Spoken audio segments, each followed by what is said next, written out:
আজকের এই মাহফিল, যে মাহফিলে আজকে জালালপুর ইউনিয়নের মানুষ সবাই মিলে এখানে একত্রিত হয়েছেন, দূর থেকেও মানুষ এখানে এসছেন, এতগুলো মিডিয়া এখানে চলে এসছে, সাংবাদিক ভাইরা আমার এখানে চলে এসছেন, এতগুলো মানুষ আজকে একত্রিত হয়েছি। যদি মিলাদুন নবী না থাকতো আমরা কি নিয়ে এখানে বসতাম? তোমাদের সিরাতুন নবী আমরা মেনে নেব আর আমাদের মিলাদুন নবী তোমরা মানবে না, এটা কি হতে পারে? আমাদের মিলাদুন নবী, আমাদের মিলাদ কোরআনে আছে। ইসলামের পর্ব যদি না থাকে, ওয়াজ মাহফিল না থাকে, তাহলে ইসলাম কি টিকবে?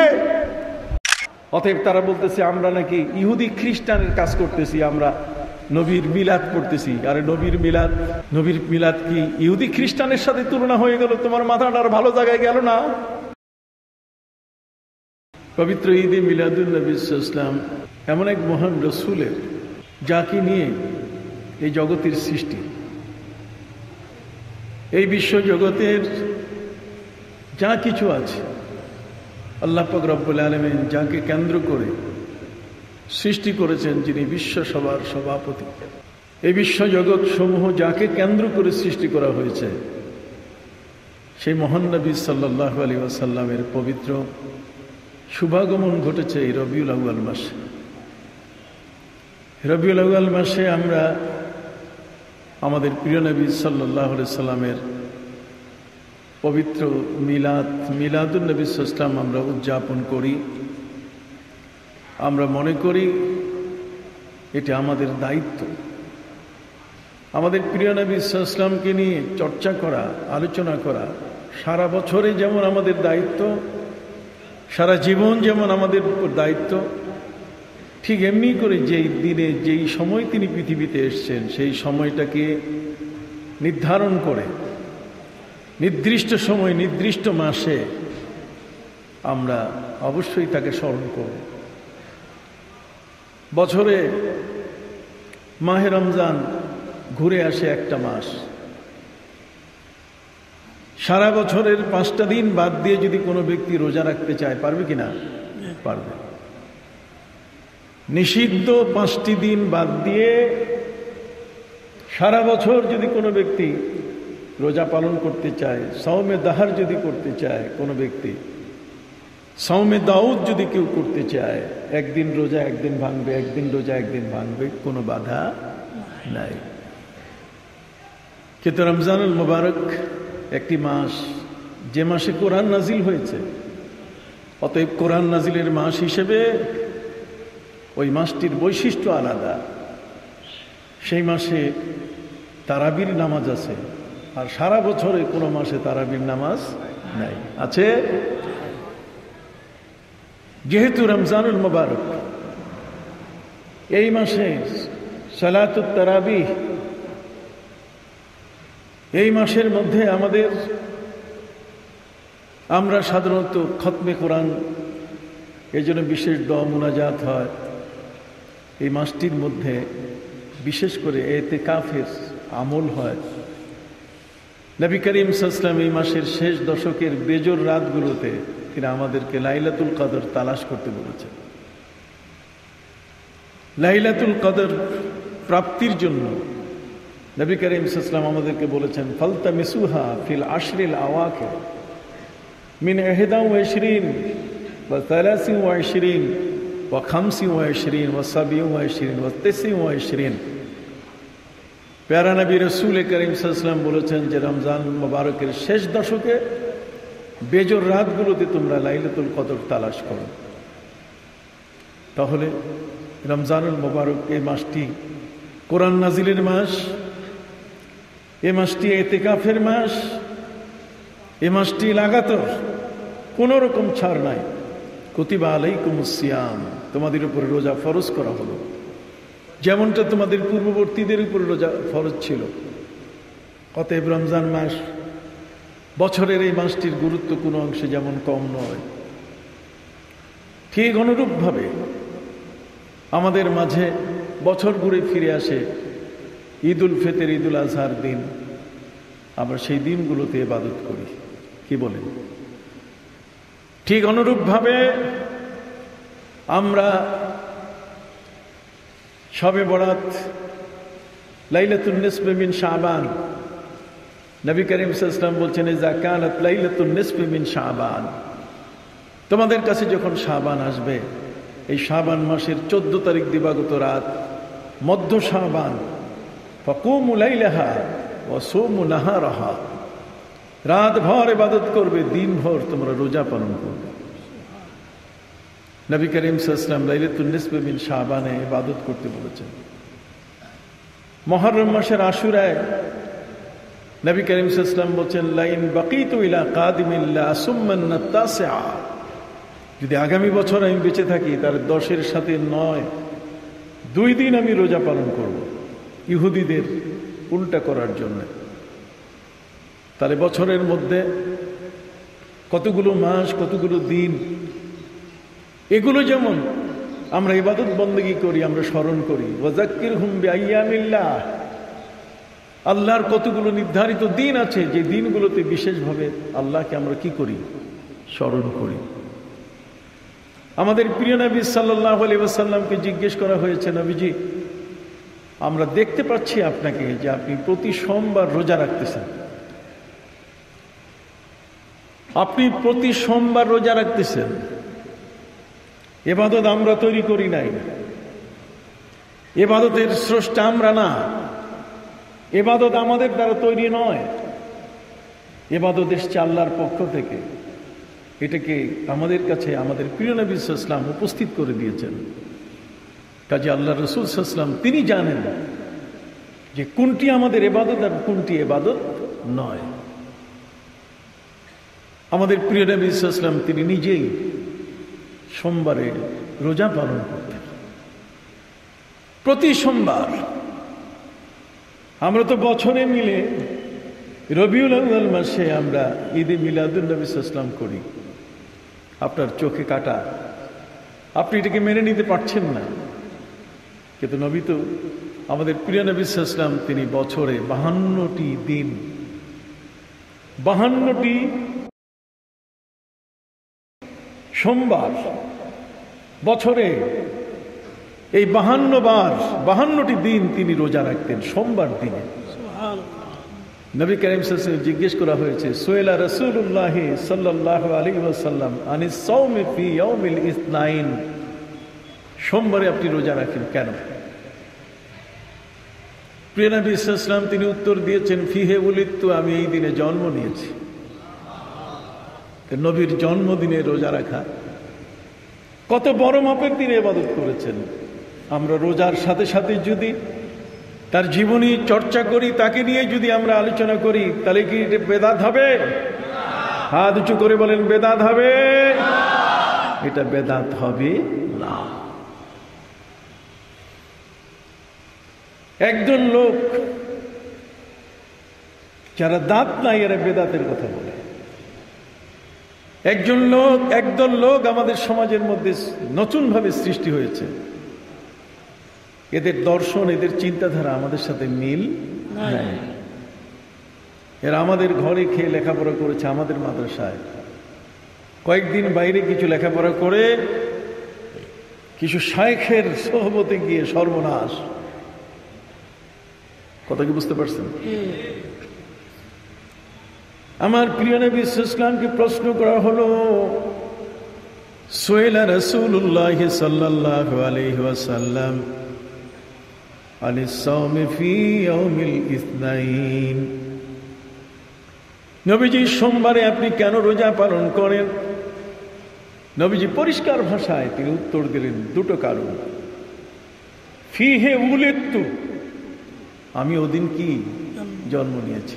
কোন বাপের বেটা পৃথিবীর মধ্যে আছে যে উলিদতু শব্দ থেকে মিলাদ শব্দ জন্ম নেয় না। উলিদতু মানে আমি জন্ম নিয়েছি, এই শব্দটা থেকেই মিলাদ। মিলাদের মধ্যে যে শব্দ রূপের পরিবর্তন, রূপের কি পরিবর্তন। আপনি শিশুকালে যেমন ছিলেন, আপনি যুবক হওয়ার সময় কিছুটা পরিবর্তন তো হয়েছে, কি বলেন ঠিক না?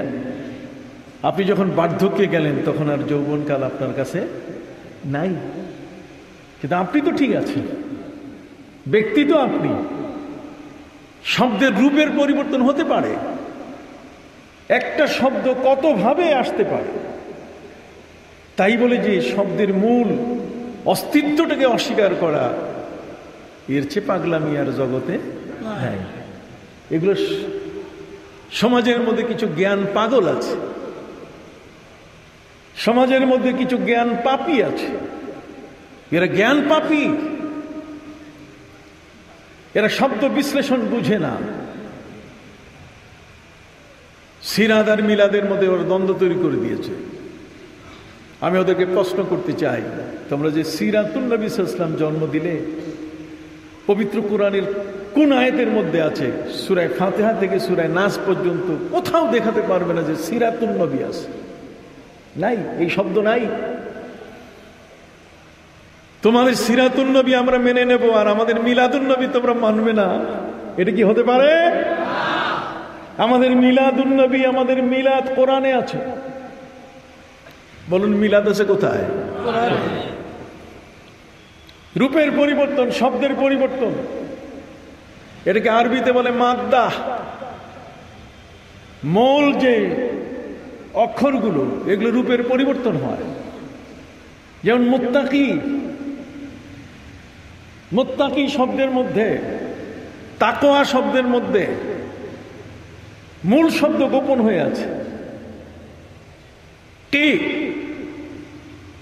দাঁড়াও, কি বেঁচে থাকো, কি বেঁচে থাকো, কি একটা কাপ শুধু, অথচ সেখানে ওয়াকিউন শব্দটা কি? ওয়াকিউন, বেকায়া, শারহুল বেকায়া। বেকায়া শব্দের অর্থ বেঁচে থাকা। রূপের পরিবর্তন হবে। এই জন্য রূপের পরিবর্তনের উপরে এই জ্ঞানটা যাদের নাই, ওরা মিলাদুন নবীকে বেদাত বলে। যদি আমরা বলি ফার্সি ভাষা, এগুলোর কতগুলো ওজন আছে।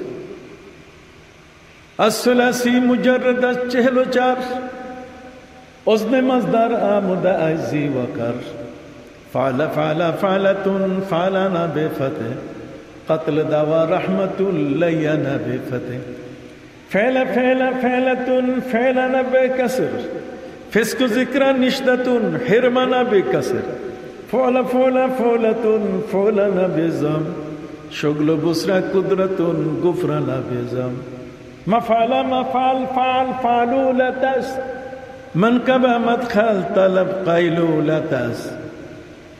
এগুলো হচ্ছে, দেখেন, একটা শব্দ, একটা অক্ষর, একটা ফেল, ফা আইন লাম। এটা কখনো জবর হইতেছে, কখনো কি হইতেছে? জের হইতেছে, কন্যা। কখনো জবর আর কখনো কি? জে। একই শব্দ, ফালা ফালা ফালা ফালাতুন ফালানা ফাতে। কথা বুঝতে পারছেন? ফেলা ফেলা ফেলাতুন ফেলানা বেকাসর, ফিসকু যিকরা নিশদাতুন হিরমানা বেকাসর, ফলা ফলা ফলাতুন। এই যে ফলা, ফা আইন লাম, এটা বলতেছি এ কারণে ওদের জ্ঞান হওয়া উচিত যে একটা শব্দের মধ্যে কখনো প্রথম বর্ণটা, ফা কালেমা এটাকে বলে, প্রথম বর্ণটার উপরে কখনো জবর হচ্ছে, কখনো জের হচ্ছে, আর কখনো কি পেশ হচ্ছে। রূপের পরিবর্তন ঘটতেছে। রূপের পরিবর্তন ঘটলে যে অস্তিত্ব শেষ হয়ে যায় তা তো না। শব্দগত অর্থের পার্থক্য আছে। বীর বার বুর, বার বীর বুর, লাইসাল বিররা আন তুওয়াল্লু উজুহাকুম কিবালাল মাশরিকি ওয়াল মাগরিব। এখানে বীর শব্দের অর্থ কল্যাণ, আবার বুর শব্দের অর্থ গম। কত কম? বুর শব্দের অর্থ কি? আবার বার শব্দের অর্থ হচ্ছে স্থলভাগ, শুকনা জায়গা। কত কম? ভাইরা আমার, একটি শব্দ, একটি বর্ণ। মিলাদ শব্দ তোমরা খুঁজে পাচ্ছ না। মিলাদ শব্দ খুঁজে পাবে কোথায়? মিলাদ শব্দ, তুমি তো আল্লাহ না, তোমার মতে কোরআন নাজিল হবে এমনটা না। আল্লাহ মালিক, তিনি আমাদেরকে এক একটা শব্দ ব্যবহার করে জগতের মধ্যে এই ছোট ছোট শিশুদের বিবরণ তিনি আমাদেরকে শোনাই দিয়েছেন। সুবহানাল্লাহ বলেন। আপনি আরবের অনেক কিতাব পাবেন, পৃথিবীর বড় বড় মানুষ তাদের কিতাবগুলো আপনি খুলে দেখেন, সেখানে ওরা মিলাদ লেখে না, ওরা লিখে মৌলুদ, মৌলুদ শরীফ, মৌলুদ শরীফ। মিলাদ লেখে না, তারা লেখেন কি? আমরা যেটাকে মিলাদ বলি এটাকে তারা কি বলে? মৌলুদ বলে। আপনি অস্বীকার করতে পারবেন না। মৌলুদ মানে ছোট বাচ্চা যে জন্ম নিল মাত্র। তার মানে নবীজি সাল্লাল্লাহু আলাইহি ওয়াসাল্লাম জন্ম নিলেন, তার জন্ম কাহিনী আমরা আলোচনা করতে যাচ্ছি। সুবহানাল্লাহ। পবিত্র কুরআন মজিদে আপনি দেখুন মিলাদ শব্দের আল্লাহ ব্যবহার করেছেন। আল্লাহ বলেন মৌলুদ শব্দ দিয়ে তিনি ছোট্ট শিশুর কথা পৃথিবীর মানুষকে জানিয়ে দিয়েছেন। ওয়ালাল মাউলুদি লাহু রিজকুহুন্না ওয়া কিসওয়াতুহুন্না। মৌলুদ মানে ছোট বাচ্চা। মৌলুদ মানে কি? জোরে বলেন, মৌলুদ মানে কি? আপনি মিলাদ মানেন না, আপনি থাকেন আপনার জায়গায়, আপনি মৌলুদে আমাদের সাথে আসেন। মিলাদ নাই আপনার, আপনি আপনার জায়গায় থাকেন, আপনি মৌলুদ নিয়ে আমাদের কাছে আসেন। তা আপনি তো মানতে বাধ্য হবেন যে মৌলুদ মানে ছোট বাচ্চা। পবিত্র কোরআন মজিদে আল্লাহ পাক রব্বুল আলামিন আরো বলেন লা ইয়াজজি ওয়ালিদুন আন ওয়ালাদিহি ওয়ালা মাউলুদুন হুয়া জাজিন আন ওয়ালিদিহি শাইআ। এখানে মৌলুদ শব্দ আছে। মৌলুদ মানে ছোট বাচ্চা। নবীজি বলেছেন কুল্লু মাউলুদিন ইউলাদু আলাল ফিতরা, প্রত্যেকটা ছোট শিশু বাচ্চা ইসলামের উপরে জন্মগ্রহণ করে। সুবহানাল্লাহ। নবীর বাণীতে জন্মগ্রহণের কথা আছে। এটাকে মিলাদ বলা হচ্ছে এক শব্দে। কথা বলেন না, এক শব্দে কি মিলাদ বলা হচ্ছে। বলবেন যে মিলাদের ইউজ নাই, আপনি মৌলবীর কাছে ইউজ নাই, কিন্তু আপনাকে লক্ষবার দাঁড় করাই আপনাকে হাদিস পড়াতে পারেন, লক্ষবার আপনাকে শাগরেদ বানাইয়া সামনে দাঁড় করে রাখতে পারেন। পৃথিবীর এমন বড় বড় মুহাদ্দিস ইমাম তিরমিজি রহমতুল্লাহ আলাইহির মতো মহান ব্যক্তি, 4.5 লক্ষ হাদিস যার মুখস্থ, তিনি তার কিতাবে লিখলেন, তিরমিজি শরীফের মধ্যে লিখলেন বাবু মা জা ফি মিলাদিন নবী সাল্লাল্লাহু আলাইহি সাল্লাম। ইমাম তিরমিজি মিলাদ বুঝলেন, মিলাদ পাইলেন, আর তুমি মিলাদ পাও না। চোখ অন্ধ হয়ে গেছে তোমার। আপনি কি কথা কি বুঝতে পারছেন? সম্মানিত সুধী ভাইরা আমার, মিলাদুন নবী সাল্লাল্লাহু আলাইহি ওয়াসাল্লাম বলতে গেলে আমরা আমাদের নবীজির জীবন বৃত্তান্তের কথা বলে থাকি। তোমরা যেমন সিরাতুন নবী বলো, সিরাত শব্দ কোরআনের কোথাও নাই, কিন্তু তোমরা বলতেছো আমরা কিছু বলি না। আর আমাদের মিলাদ, আমাদের মৌলুদ কোরআনে আছে। কথা বল, মৌলুদ কি কোরআনে আছে। জন্মগ্রহণ, জন্ম নেওয়া, পৃথিবীর মধ্যে শুধু একজনের কোনো মিলাদ নাই, একজনের মিলাদ করা যাবে না, একজনের মিলাদ করার অনুমতি নাই। তিনি হলেন কে? আল্লাহ। জানবেন কে? কেন? পবিত্র কোরআন মজিদে আল্লাহ পাক রব্বুল আলামিন বলেন কুল হুয়াল্লাহু আহাদ আল্লাহুস সামাদ লাম ইয়ালিদ ওয়া লাম ইউলাদ লাম ইয়ালিদ ওয়া লাম ইউলাদ ওয়া লাম ইয়াকুল লাহু কুফুয়ান আহাদ। সুবহানাল্লাহ বলেন। আল্লাহ কারো থেকে জন্ম নেন নাই, আর আল্লাহ কাউকে জন্ম দেন। তিনি সৃষ্টি করেন, ক্রিয়েটর, তিনি সৃষ্টিকর্তা। কথা বুঝতে পারছেন? তিনি কাউকে জন্ম দেন না। জন্ম দিতে গেলে স্বামী স্ত্রীর প্রশ্ন আছে, কি বলেন ঠিক না? কিন্তু সৃষ্টিতে স্বামী স্ত্রীর প্রশ্ন নাই। এই জন্যই হযরত আদম আলাইহিস সালামকে আল্লাহ পাক রব্বুল আলামিন জন্ম দেন নাই, বরং আদমকে আল্লাহ সৃষ্টি করেছেন। তিনি বলেছেন وَإِذْ قَالَ رَبُّكَ لِلْمَلَائِكَةِ إِنِّي خَالِقٌ بَشَرًا مِّن طِينٍ। আপনি কি বুঝতে পারতেছেন আমার কথা? আমি তো একাডেমিক আলোচনা ছাড়া তো অন্য কোনো আলোচনা করতে পারবো না। ইন্নী খালিকুম বাশারাম মিন তিন, আমি মাটি দিয়ে মানুষ তৈরি করছি। ক্রিয়েটর আল্লাহ হচ্ছেন সৃষ্টিকর্তা, আল্লাহ জন্মদাতা না। কথা বল না, আল্লাহ কি না? জন্মদাতা না, তিনি সৃষ্টি করেন। আল্লাযী খালাকাকা ফাসাওয়াকা ফাআদালাক ওয়া লাকাদ খালাকনাল ইনসানা মিন সুলালাতিন মিন তিন। আল্লাহর সৃষ্টির কথা আল্লাহ বলছেন, কিন্তু আল্লাহ বলেন নাই যে আমি জন্ম দিছি। আপনার কথা কি বুঝতে পারছেন? এই জন্যই পবিত্র কোরআন মজিদে আল্লাহ পাক রব্বুল আলামিন বলেন, লাম ইয়ালিদ ওয়া লাম ইউলাদ ওয়া লাম ইয়াকুল লাহু কুফুয়ান আহাদ। যেখানে জন্মের ব্যাপার আছে সেখানে নিশ্চয়ই কার থেকে জন্ম নিলেন প্রশ্ন আসবে, কিন্তু আল্লাহর ক্ষেত্রে এই ধরনের প্রশ্ন করা কি জায়েজ আছে? সবাই বলেন জায়েজ আছে? নাই। সুধী মণ্ডলী, জগতের মধ্যে আল্লাহ পাক রব্বুল আলামিন যত মানুষ সৃষ্টি করেছেন, কতগুলো মানুষ যাদেরকে আল্লাহ তাআলা তার কুদরতি ক্ষমতা দেখিয়েছেন। যেমন ঈসা আলাইহিস সালামকে আল্লাহ সৃষ্টি করেছেন বিনা বাপে, জন্ম দিয়েছেন তা না, সৃষ্টি করছেন কি বিনা বাপে, বাবা ছাড়াই তিনি সৃষ্টি করেছেন। আল্লাহর সুন্নাত, আল্লাহর নিয়ম হচ্ছে বাবা মায়ের মাধ্যমে সন্তান আসবে, কিন্তু যখন সুন্নত কোনো কারণে সেখানে অদৃশ্য হয়ে যায় তখন সেটার নাম কি হয়? কুদরত। কি নাম হয়? জোরে বলেন, কি নাম হয়? কুদরত। ওয়ালান তাজিদা লিসুন্নাতিল্লাহি তাবদীলা।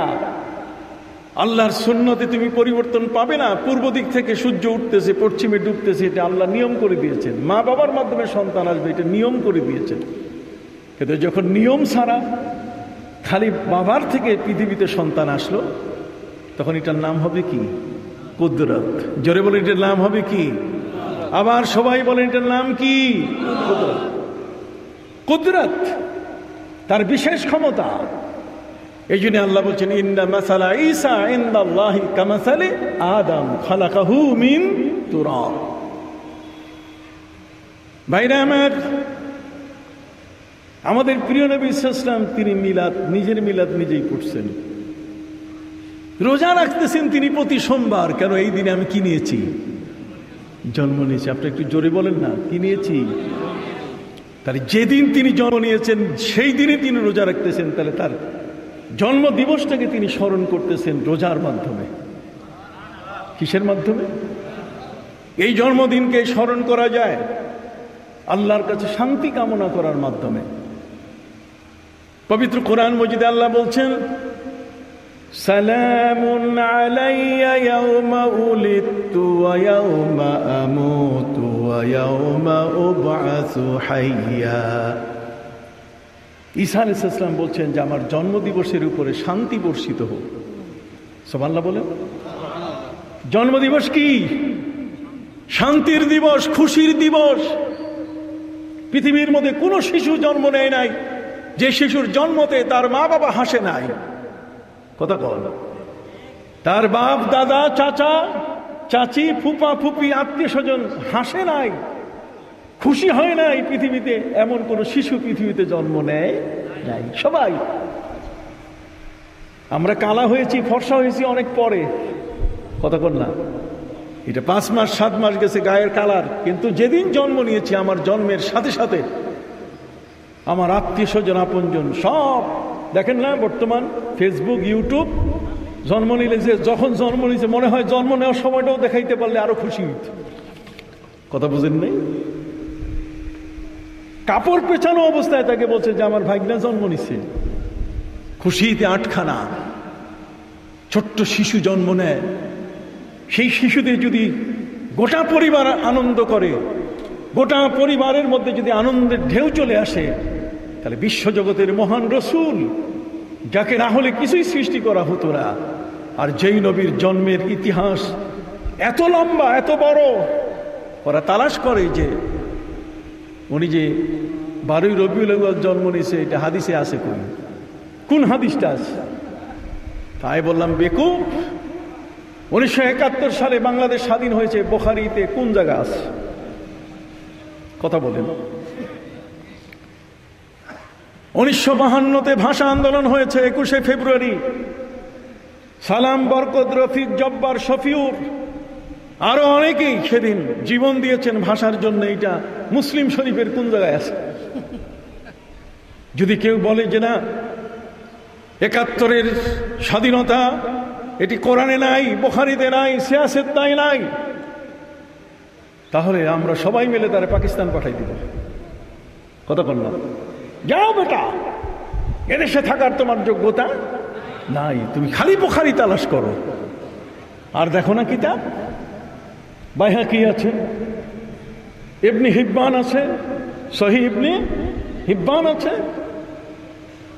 মুসনাদে বাজ্জার আছে, মুসান্নাফে আব্দুর রাজ্জাক আছে, কত বড় বড় কিতাব আছে। তুমি বুখারীর মধ্যে পড়ে আছো, ইমাম বুখারীর আগে তো ইমাম মালিকের মুয়াত্তা জন্ম নিছে। কন্যা সুবহানাল্লাহ। ইমাম বুখারী শরীফ নবী করিম সাল্লাল্লাহু আলাইহি ওয়াসাল্লামের হিজরতের 194 বছর পর তিনি জন্ম নিয়েছেন। তাহলে 200 বছরে কি ইসলাম ছিল না পৃথিবীতে? আপনি বলেন, ইমাম বুখারী কি ইসলাম আনছে? ইমাম বুখারী কি পৃথিবীতে ইসলাম আনছেন?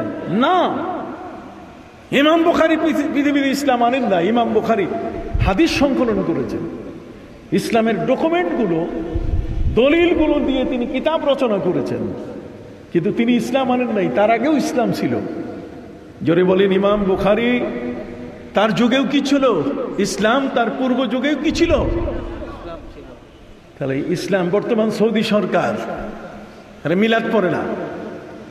সৌদি সরকার আমার নবীজি সাল্লাল্লাহু আলাইহি ওয়াসাল্লামের জন্মস্থানটাকে তারা লাইব্রেরি বানিয়ে রেখেছে। এখানে মিলাদ নাই, কিয়াম নাই সৌদি সরকারের মধ্যে। সৌদি সরকার দলিল না কোরআন দলিল? সৌদি সরকার দলিল না হাদিস দলিল? সৌদি সরকার যখন আসে নাই, তার আগে যখন তুর্কিরা শাসন করেছে, তখন নবী করিম সাল্লাল্লাহু আলাইহি ওয়াসাল্লামের পবিত্র মিলাদ এই দিনে 12ই রবিউল আউয়াল মক্কা শরীফের ইমাম সমস্ত মুসল্লিকে নিয়ে ফজরের নামাজের সময় নামাজ পড়িয়ে নবী করিম সাল্লাল্লাহু আলাইহি ওয়াসাল্লামের সেই জন্মস্থানে মৌলুদুন নবী।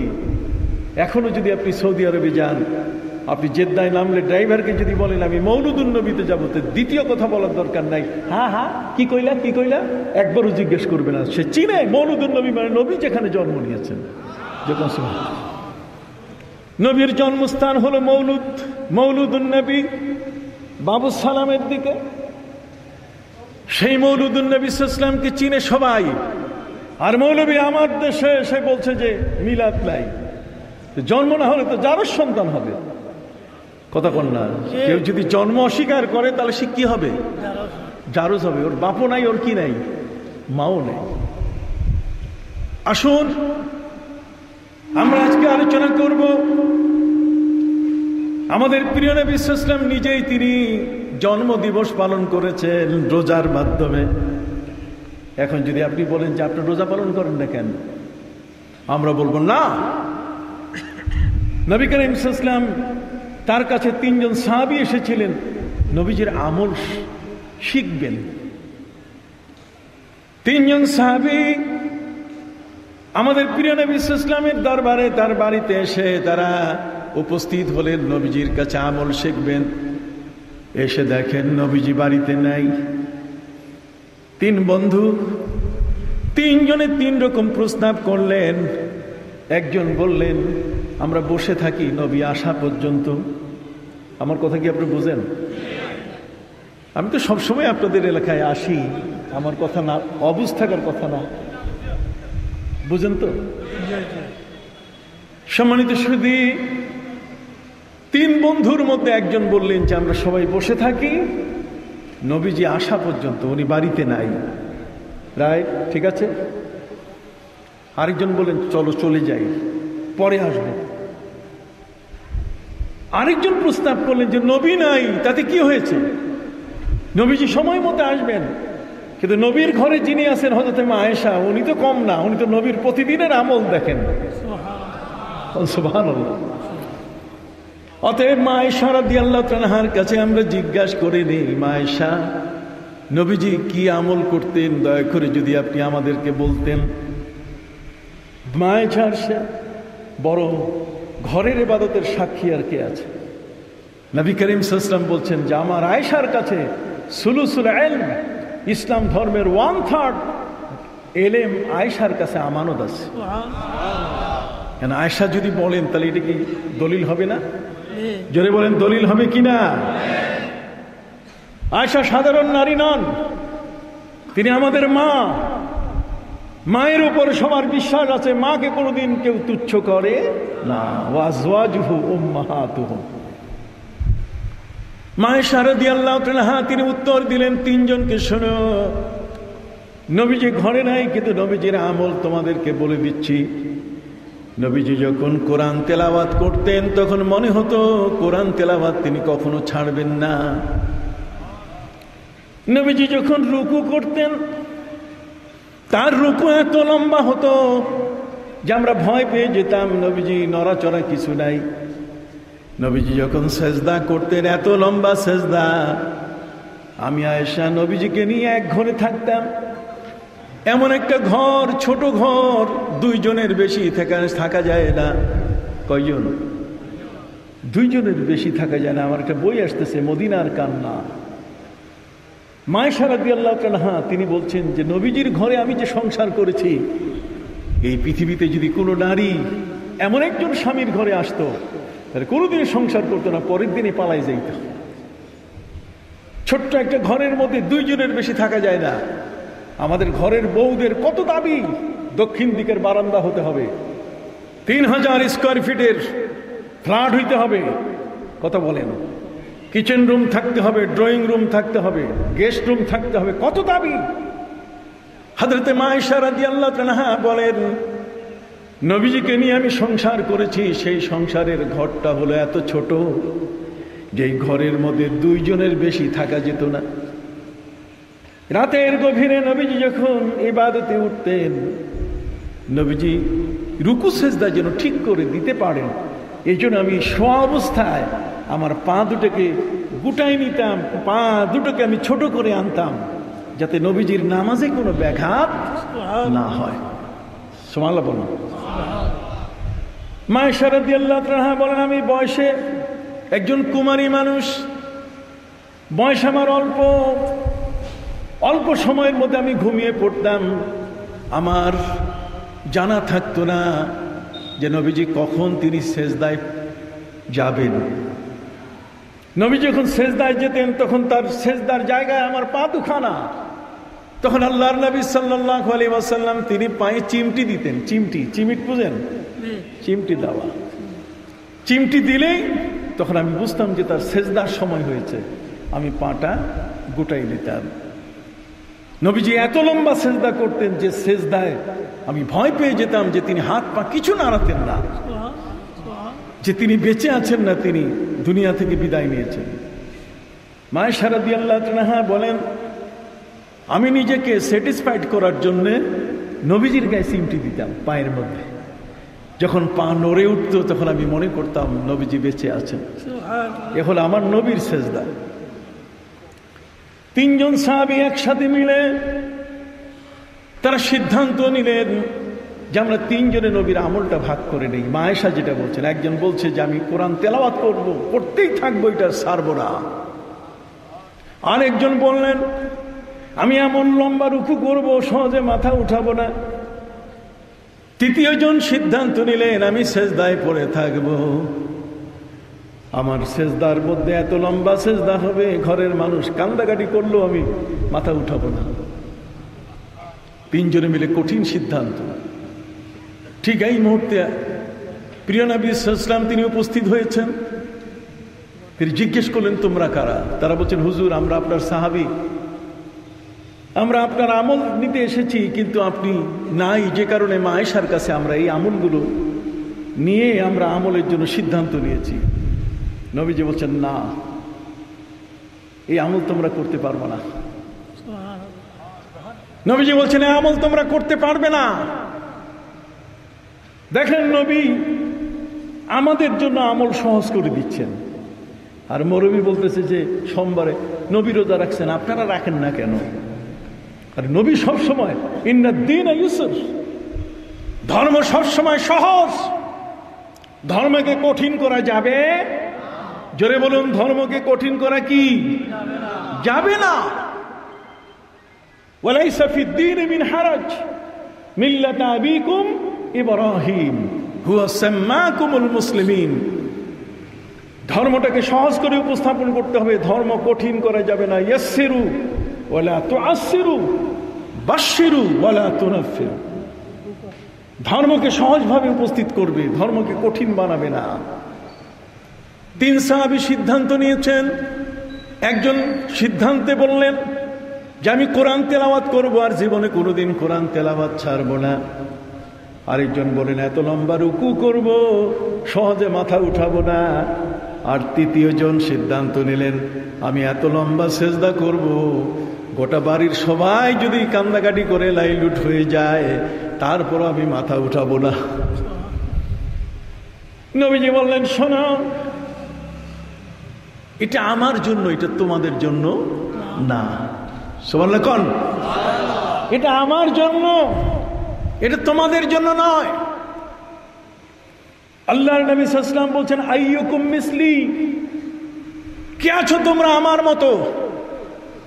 আমাকে আল্লাহ পাক রব্বুল আলামিন এই পৃথিবীতে 4000 যুবকের, জান্নাতি যুবকের শক্তি দিয়েছেন। কত?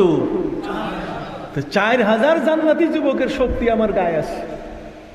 আর এক একজন জান্নাতি ব্যক্তির গায়ের শক্তি কথা কন না, 100 জন জান্নাতি ব্যক্তি, 100 জন ফেরেশতার গায়ে যে শক্তি আছে, সেই শক্তি এক একজন জান্নাতি ব্যক্তির গায়ে।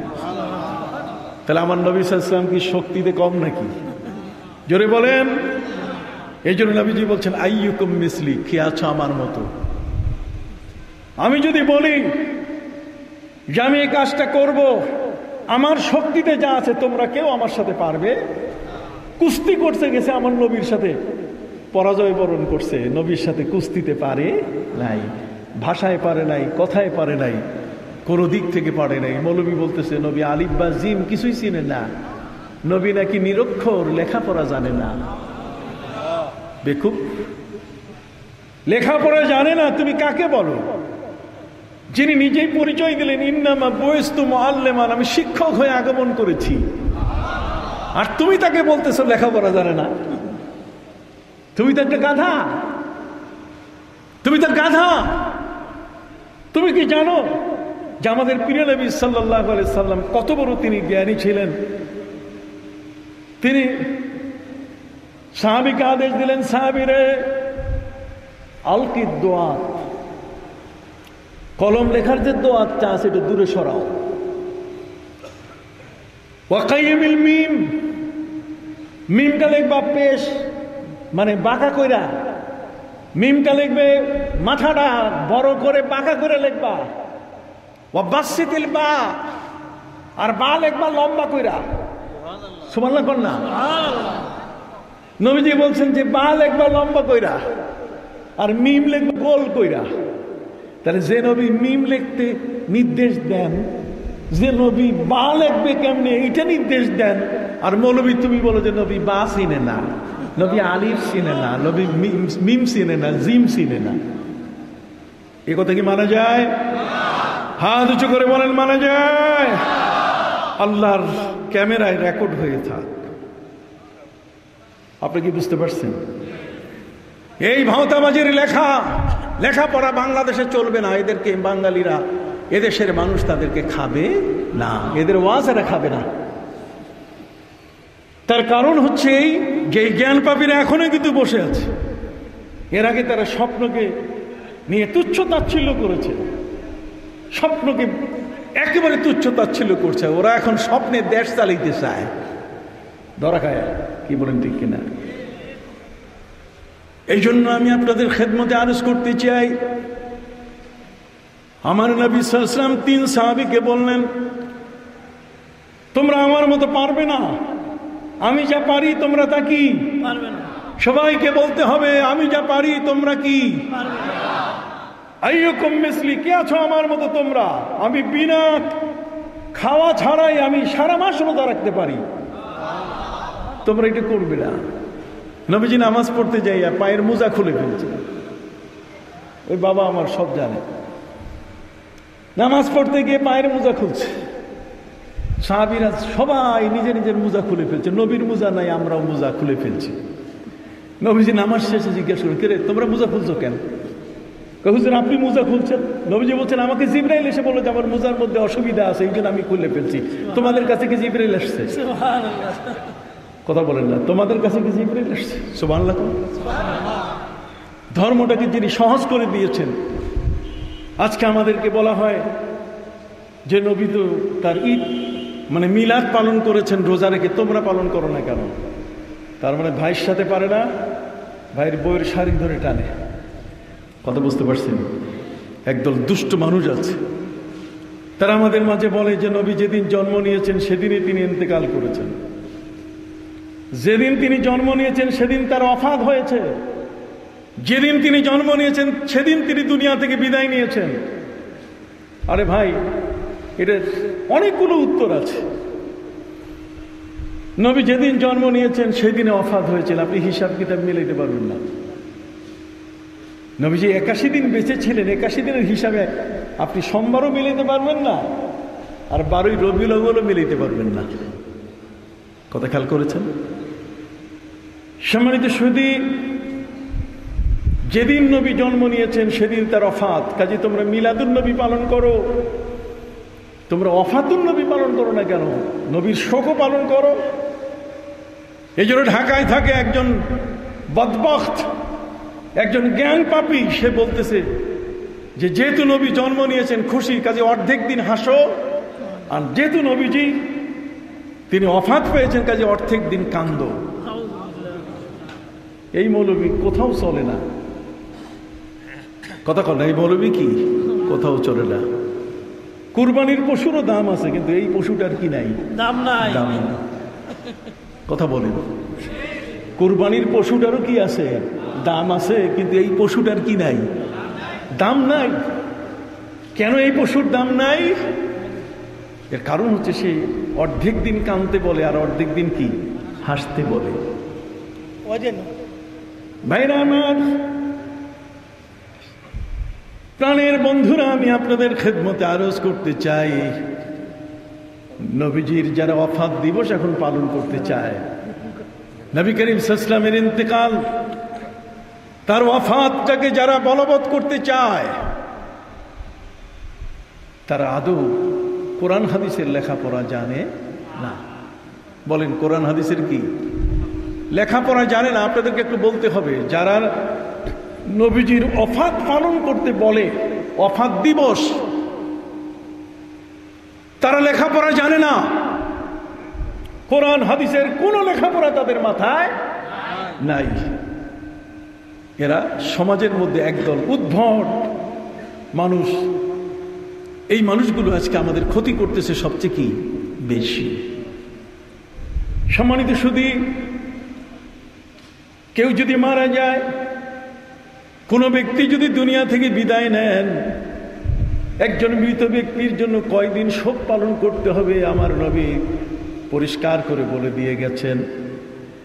নবীজি বলেছেন, শোককে লম্বা করা যাবে না, শোকটাকে লম্বা দীর্ঘ করা যাবে না। যদি আপনি দিয়ে চুপ করে থাকেন, শোক শোক শোক, 3 দিন 5 দিন 7 দিন 1 বছর শোক চলতেই থাকবে, তাহলে পৃথিবী চলবে কিভাবে, অফিস চলবে কিভাবে? কি বলেন? একজন অফিসারের বাবা মারা গেল, অথবা তার মা মারা গেলেন, অথবা তার স্ত্রী, যে কেউ হোক না কেন, সন্তান, তার সেই অফিসার কয়দিন শোক পালন করবে? সে ইসলাম বলে দিয়েছে শোক পালনের মেয়াদ 3 দিন। কয়দিন? আরো জোরে বলেন, কয়দিন? 3 দিন শেষ, আর কি নাই? কিয়ামত পর্যন্ত আর কোনো শোক নাই, আর শোক পালন করা যাবে না। শোক ওই পর্যন্তই শেষ। অতএব নবী করিম সাল্লাল্লাহু আলাইহি ওয়াসাল্লামের বেলায় তিনি নিজেই বলেছেন, হায়াতি ফিকুম খায়রা ওয়া মামাতি ফিকুম খায়রা, আমার বেঁচে থাকাটাও তোমাদের জন্য কল্যাণ, আর আমি যদি ইন্তেকাল করি তাও তোমাদের জন্য কল্যাণ। তোমাদের জন্য অকল্যাণের কিছু নয়, তোমাদের শোকের কিছু নয়। আমি নবীজি বেঁচে থাকা যেমন তোমাদের জন্য খুশির, আমি ইন্তেকাল হয়ে গেলেও এটাও তোমাদের জন্য কল্যাণের বিষয়। কেন? জগতে যত নবী এসেছেন সেই নবীদের চেম্বার আল্লাহ দিয়েছেন প্রথম আসমান, দ্বিতীয় আসমান, তৃতীয়, চতুর্থ। বাবা আদম আলাইহিস সালাম প্রথম আসমানে, হযরত ঈসা, হযরত ইয়াহইয়া আলাইহিস সালাম দ্বিতীয় আসমানে, তৃতীয় আসমানে হযরত ইদ্রিস আলাইহিস সালাম। এভাবে একের পরে এক নবীদের স্তর। হযরত নবী ইব্রাহিমকে 7 আসমানে, সপ্তাকাশে আল্লাহ চেম্বার দিয়েছেন। মুসা আলাইহিস সালামকে 6ষ্ঠ আসমানে। কথা কর সম্মানিত সুধী ভাইরা আমার, হযরত হারুন আলাইহিস সালামকে 4ঠা আসমানে জায়গা দিয়েছেন। ইদ্রিস আলাইহিস সালামকে ঠিক অনুরূপভাবে 5ম অথবা 4ঠা, একের পরে যেটাই হোক না কেন 7 আসমানে নবীদেরকে আল্লাহ পাক রব্বুল আলামিন তাদের অবস্থান দিয়েছেন। কিন্তু আমার নবী বলছেন যে আল্লাহ, আমার ইন্তেকালের পরে আমি আকাশের কোনো চেম্বারে যাব না। সুবহানাল্লাহ বলুন। আমার ইন্তেকালের পরে আকাশের কোনো চেম্বারে আমি যাব না। আমার নবীর চেম্বার তো এত বড়, সিদরাতুল মুনতাহায়ও আমার নবীর চেম্বার ছোট হয়ে যাবে। যে নবী আরশের মেহমান হয়েছেন তার চেম্বার আরশে হবে। কি বলি ঠিক না? কিন্তু আমাদের প্রিয় নবী সাল্লাল্লাহু আলাইহি ওয়াসাল্লাম তিনি বলছেন, মাবুদ, আমি যেদিন দুনিয়া থেকে বিদায় নেব, যেদিন আমার রওজার মধ্যে ফিরিস্তা এসে আমাকে রুহটা আমার ভিতরে দিয়ে দিবে, এই রুহটা যেন আমার থেকে ফেরত নেওয়া না হয়। কেন? যে আমি এই রওজায় মাটিতে আমার উম্মতের সাথে আমি থাকতে চাই। আল্লাহ পাক রব্বুল আলামিন জিজ্ঞাসা করেন, হে নবী, এই পৃথিবীতে আপনার উম্মতের সাথে আপনি এখানেই থাকবেন, উপরের অনেক বড় চেম্বার সেটা নেবেন না কেন? নবীজি বললেন, মাবুদ, আপনি তো নিজেই বলেছেন, ওয়ামা কানাল্লাহু লিয়ুআযযিবাহুম ওয়া আনতা ফীহিম। হে নবী, আপনার উম্মতকে আল্লাহ শাস্তি দিবেন না যতক্ষণ পর্যন্ত আপনি তাদের মাঝে আছেন। আপনার সম্মান, আপনার ইজ্জত, আপনার মর্যাদা আমি আল্লাহর কাছে এত বড়। আমি কি সেই দাউদ আলাইহিস সালামের কওমের মতো তার সম্প্রদায় আমার আদেশ মানে নাই, আমি তাদেরকে বানর বানাই দিছি? কথা বল, কি বানাই দিছি? বানর বানাই দিছি। হযরত ঈসা আলাইহিস সালামের কওমের একদল মানুষকে আল্লাহ পাক রব্বুল আলামিন গাধা বানাই দিছেন। কথা বলেন, কি বানাই দিছেন? গাধা। আর আপনার উম্মত বানর হবে, গাধা হবে? এটা তো হতে পারে না। আপনি যতক্ষণ আছেন আপনার ইজ্জত, আপনার সম্মান, আপনার মর্যাদা এত উপরে যে আপনার অবস্থানের কারণে, আপনার খাতিরে আপনার উম্মতকে আমি কঠিন শাস্তি দিব না। এই জন্যই আমার নবীজি সাল্লাল্লাহু আলাইহি ওয়াসাল্লাম বলছেন যে আপনি তো বলেছেন যে যতক্ষণ আমি তাদের মাঝে আছি আপনি তাদেরকে শাস্তি দিবেন না। ওয়ামা কানাল্লাহু লিয়ুআযযিবাহুম ওয়া আনতা ফীহিম। আপনি যতক্ষণ আপনার উম্মতের মাঝে থাকবেন ততক্ষণ পর্যন্ত উম্মতের কোনো ভয় নাই। নবীজি বলেন, উম্মতরা শুনে নাও, প্রতি সপ্তাহের 2 দিন তোমাদের আমলগুলো আমি নবীর কাছে পেশ করা হয়। তোমরা যারা জালালপুরে আজকে ওয়াজ শুনতেছ, কোন মায়ের সন্তান তোমরা, কার গর্ভে তোমরা জন্ম নিয়েছ, তোমাদের প্রত্যেকের আমল প্রতি সোমবার, প্রতি বৃহস্পতিবার আমি নবীর কাছে ফিরিস্তারা উপস্থিত করে। আমি কবরে জিন্দা।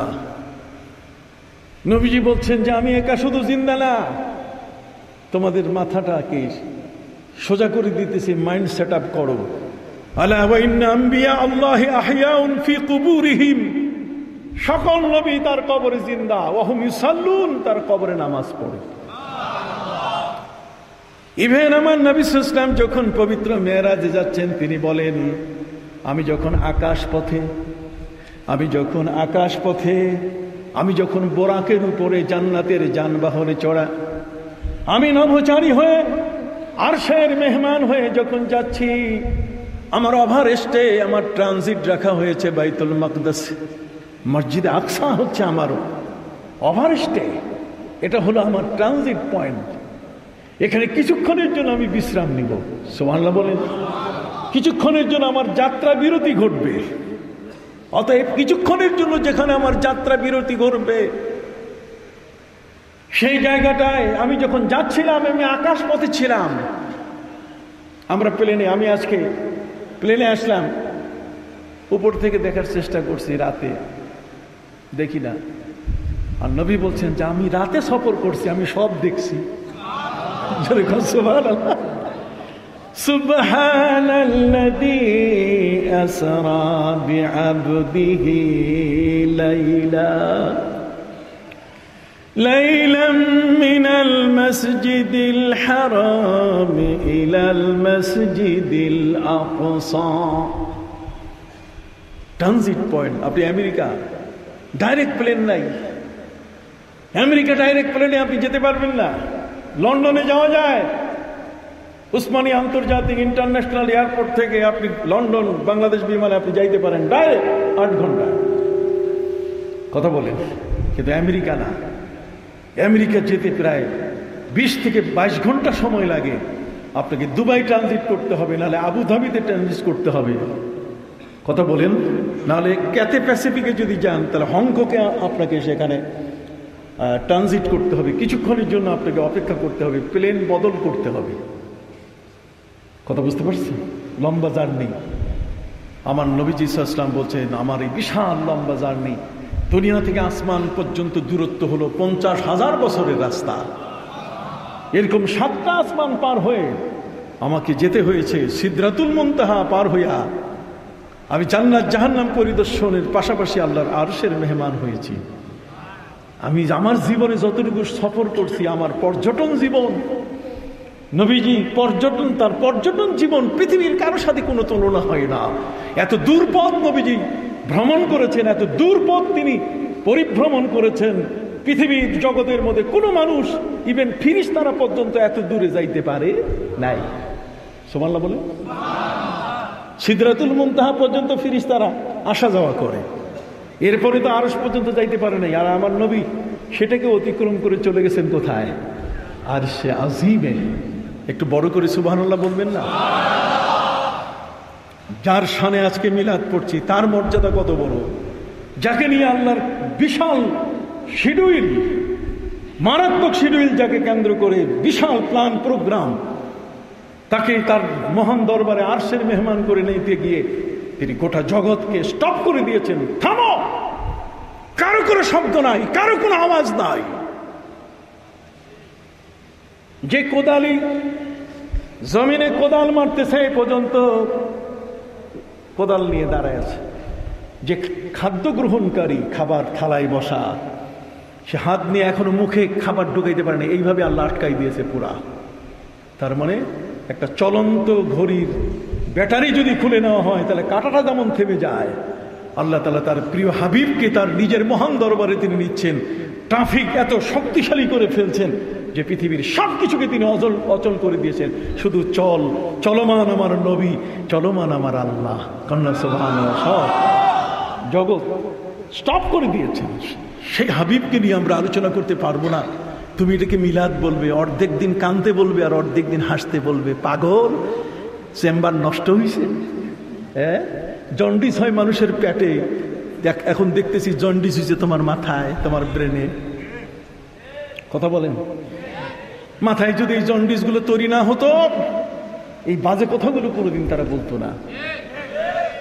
এদেশের পীর মশায়েখ ওলিয়া উলিয়া, এদেশকে যারা ঈমান দিলেন, ইসলাম দিলেন, এদেশের মানুষগুলোকে যারা হেদায়েত দিলেন, যারা ইসলামের পোশাক উপহার দিলেন, তাহজিব, তামাদ্দুন, ওয়াজাকাতা, তসবিহ ধরা শিখালেন, তসবিহ পড়া শিখালেন, জিকির করা শিখালেন, আল্লাহ নাম শিখালেন, তারা ইসলাম বোঝেন। আর মৌলবী তুমি ইসলাম বুঝো। কি বলেন? আজকের ফুলতলি, সারসিনা, ফুরফুরা, আউলিয়া ইকরাম, পীর মাশায়েখ, যার জ্ঞানের সাথে তোমার কি মূল্য আছে? তুমি কি মনে করো যে তুমি মাওলানা রুমির চেয়ে বেশি বড় জ্ঞানী হয়ে গেছো? মাওলানা রুমি তুরস্কের মধ্যে একজন ব্যক্তির নাম মাওলানা, আর কারো নাম মাওলানা নাই। কারো নাম মাওলানা নাই, মাওলানা শুধু একজন। কয়জন? আমরা তো সবাই মাওলানার খালি না, আমরা সবাই মুফতি। রিক্সাওয়ালাও মুফতি, দোকানদার মুফতি, কত কম। আমরা এত বড় বড় মুফতি হয়ে গেছি। মাওলানা তো মাওলানা, মাওলানার সাথে মুফতি, মুফতির শেষ নাই। অথচ এই মুফতিরা যারা আজকে মিলাদকে বেদাত বলছে, তাদেরকে আমি বলতে চাই, তোমাদেরকে মুফতি আমি ঠিক রাখছি ডক্টর কাফিল উদ্দিন সরকার। আমি সুপ্রিম কোর্টে লড়াই করেছি, আমার সাথে আরো 4 জন ছিলেন। আমরা 5 জন ব্যক্তি লড়াই করে ফতুয়ার জীবনটাকে, ফতুয়ার অস্তিত্ব বাংলাদেশে বহাল করেছি। তোমাকে মিলাদুন নবী বেদাত বলে ফতুয়া দেওয়ার জন্য আমরা প্রতিষ্ঠিত করি না। মনে রাখো, মহামান্য প্রেসিডেন্ট, দেশের প্রধানমন্ত্রী, দেশের রাষ্ট্র ঈদে মিলাদুন নবী ইসলামকে রাষ্ট্রীয়ভাবে মর্যাদা দিয়েছে।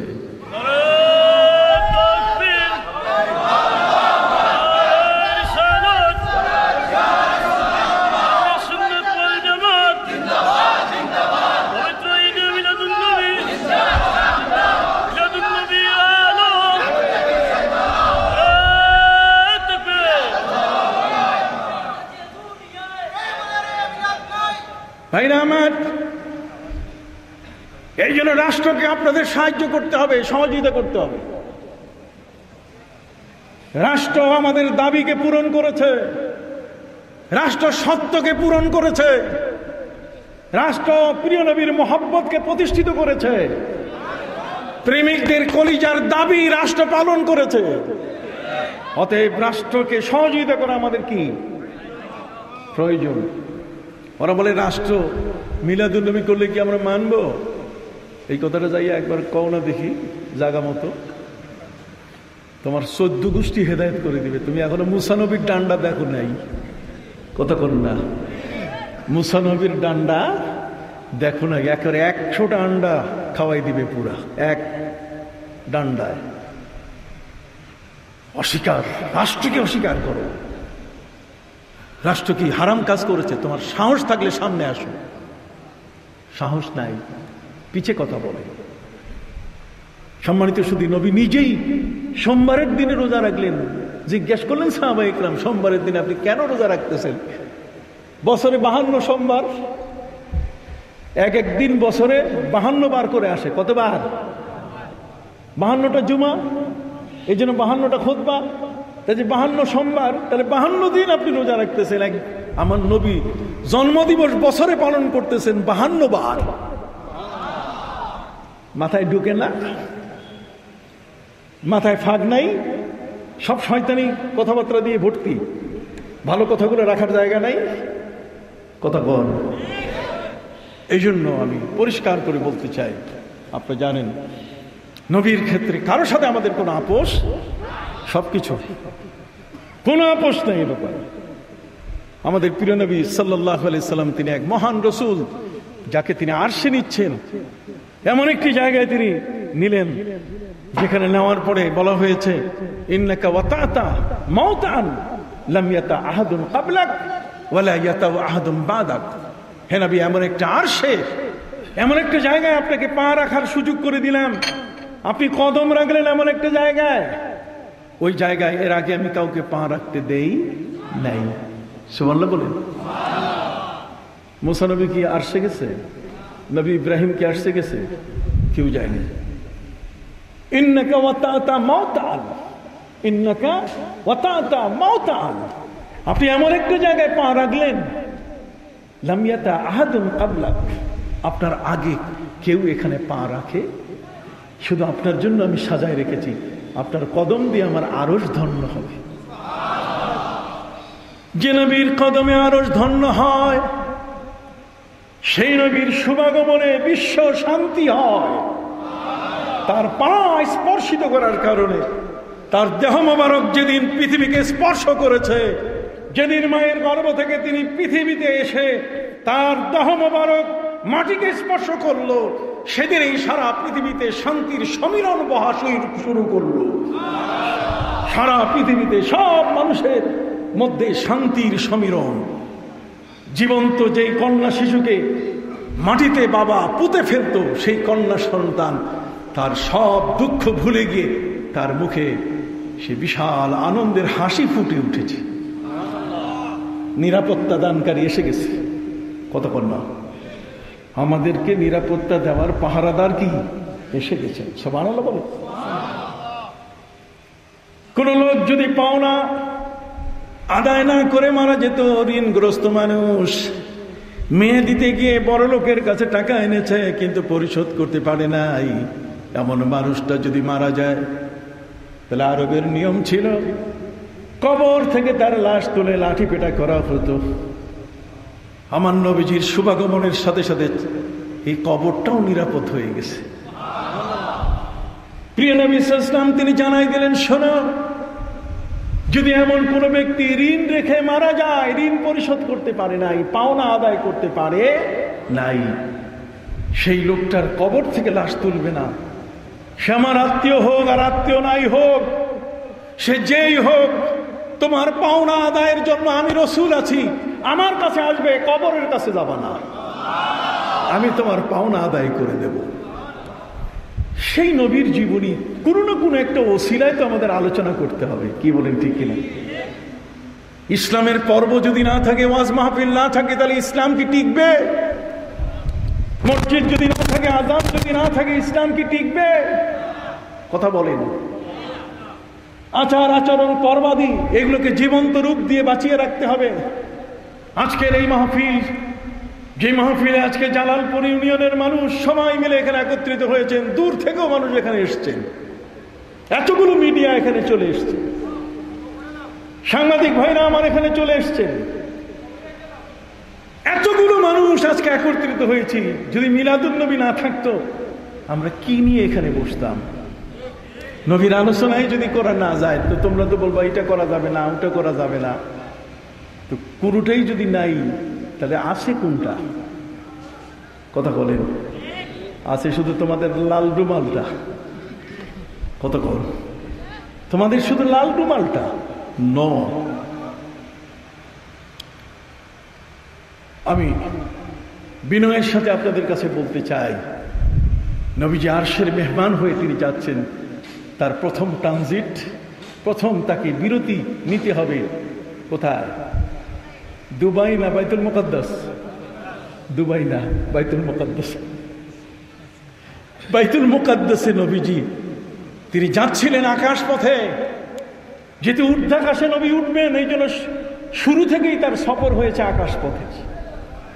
এই জন্য নবীজিকে নেওয়ার জন্য আল্লাহ ঘোড়ার গাড়ি পাঠান নাই, তিনি মোটরসাইকেল পাঠান নাই, তিনি ভ্যান পাঠান নাই, নাসিমন পাঠান নাই, বটবটি পাঠান নাই, অটো পাঠান নাই। এমন একটা যানবাহন তিনি পাঠিয়ে দিয়েছেন যাতে দ্রুত যাওয়া যায়। পৃথিবীর বিজ্ঞানীরা এখন এগিয়ে এসছে, 22 ঘন্টা লাগে আমেরিকা, আর এখন নতুন প্লেন তৈরি হচ্ছে যে 30 মিনিটে আপনি খালি উঠবেন ঢাকায়, আর এই 30 মিনিট পর 30 মিনিট পরে আপনি চোখ মেলে দেখবেন আমেরিকা। এত দ্রুত গতিতে পৌঁছে যাবে মানুষ। কি কথা বলেন না? যেই চিঠিটা নানার বাড়িতে পৌঁছতে 10 দিন লাগতো, আর সেই কথাটা এখন আমেরিকায় পৌঁছতে লাগে সেকেন্ডও না। কথা কন না? চোখের পলক মারার আগে চলে যায়। হযরত নবী সুলাইমান আলাইহিস সালামের দরবেশ, তার দরবেশে শুরু হয়ে গেছে। সুবহানাল্লাহ বলে। হ্যাঁ, নবী সুলাইমান আলাইহিস সালামের দরবারে যখন তিনি সভা ডাকলেন, তিনি বললেন বিলকিস রানী আসতেছে। 2300 মাইল দূরে তার বিশাল পার্লামেন্ট ভবন, তার বাসভবন, তার বিচারালয়, তার আরামগাহ। কে আছো? আমাকে এখন এনে দিতে পারবে? তার আসতে কিন্তু 1 মিনিট বাকি।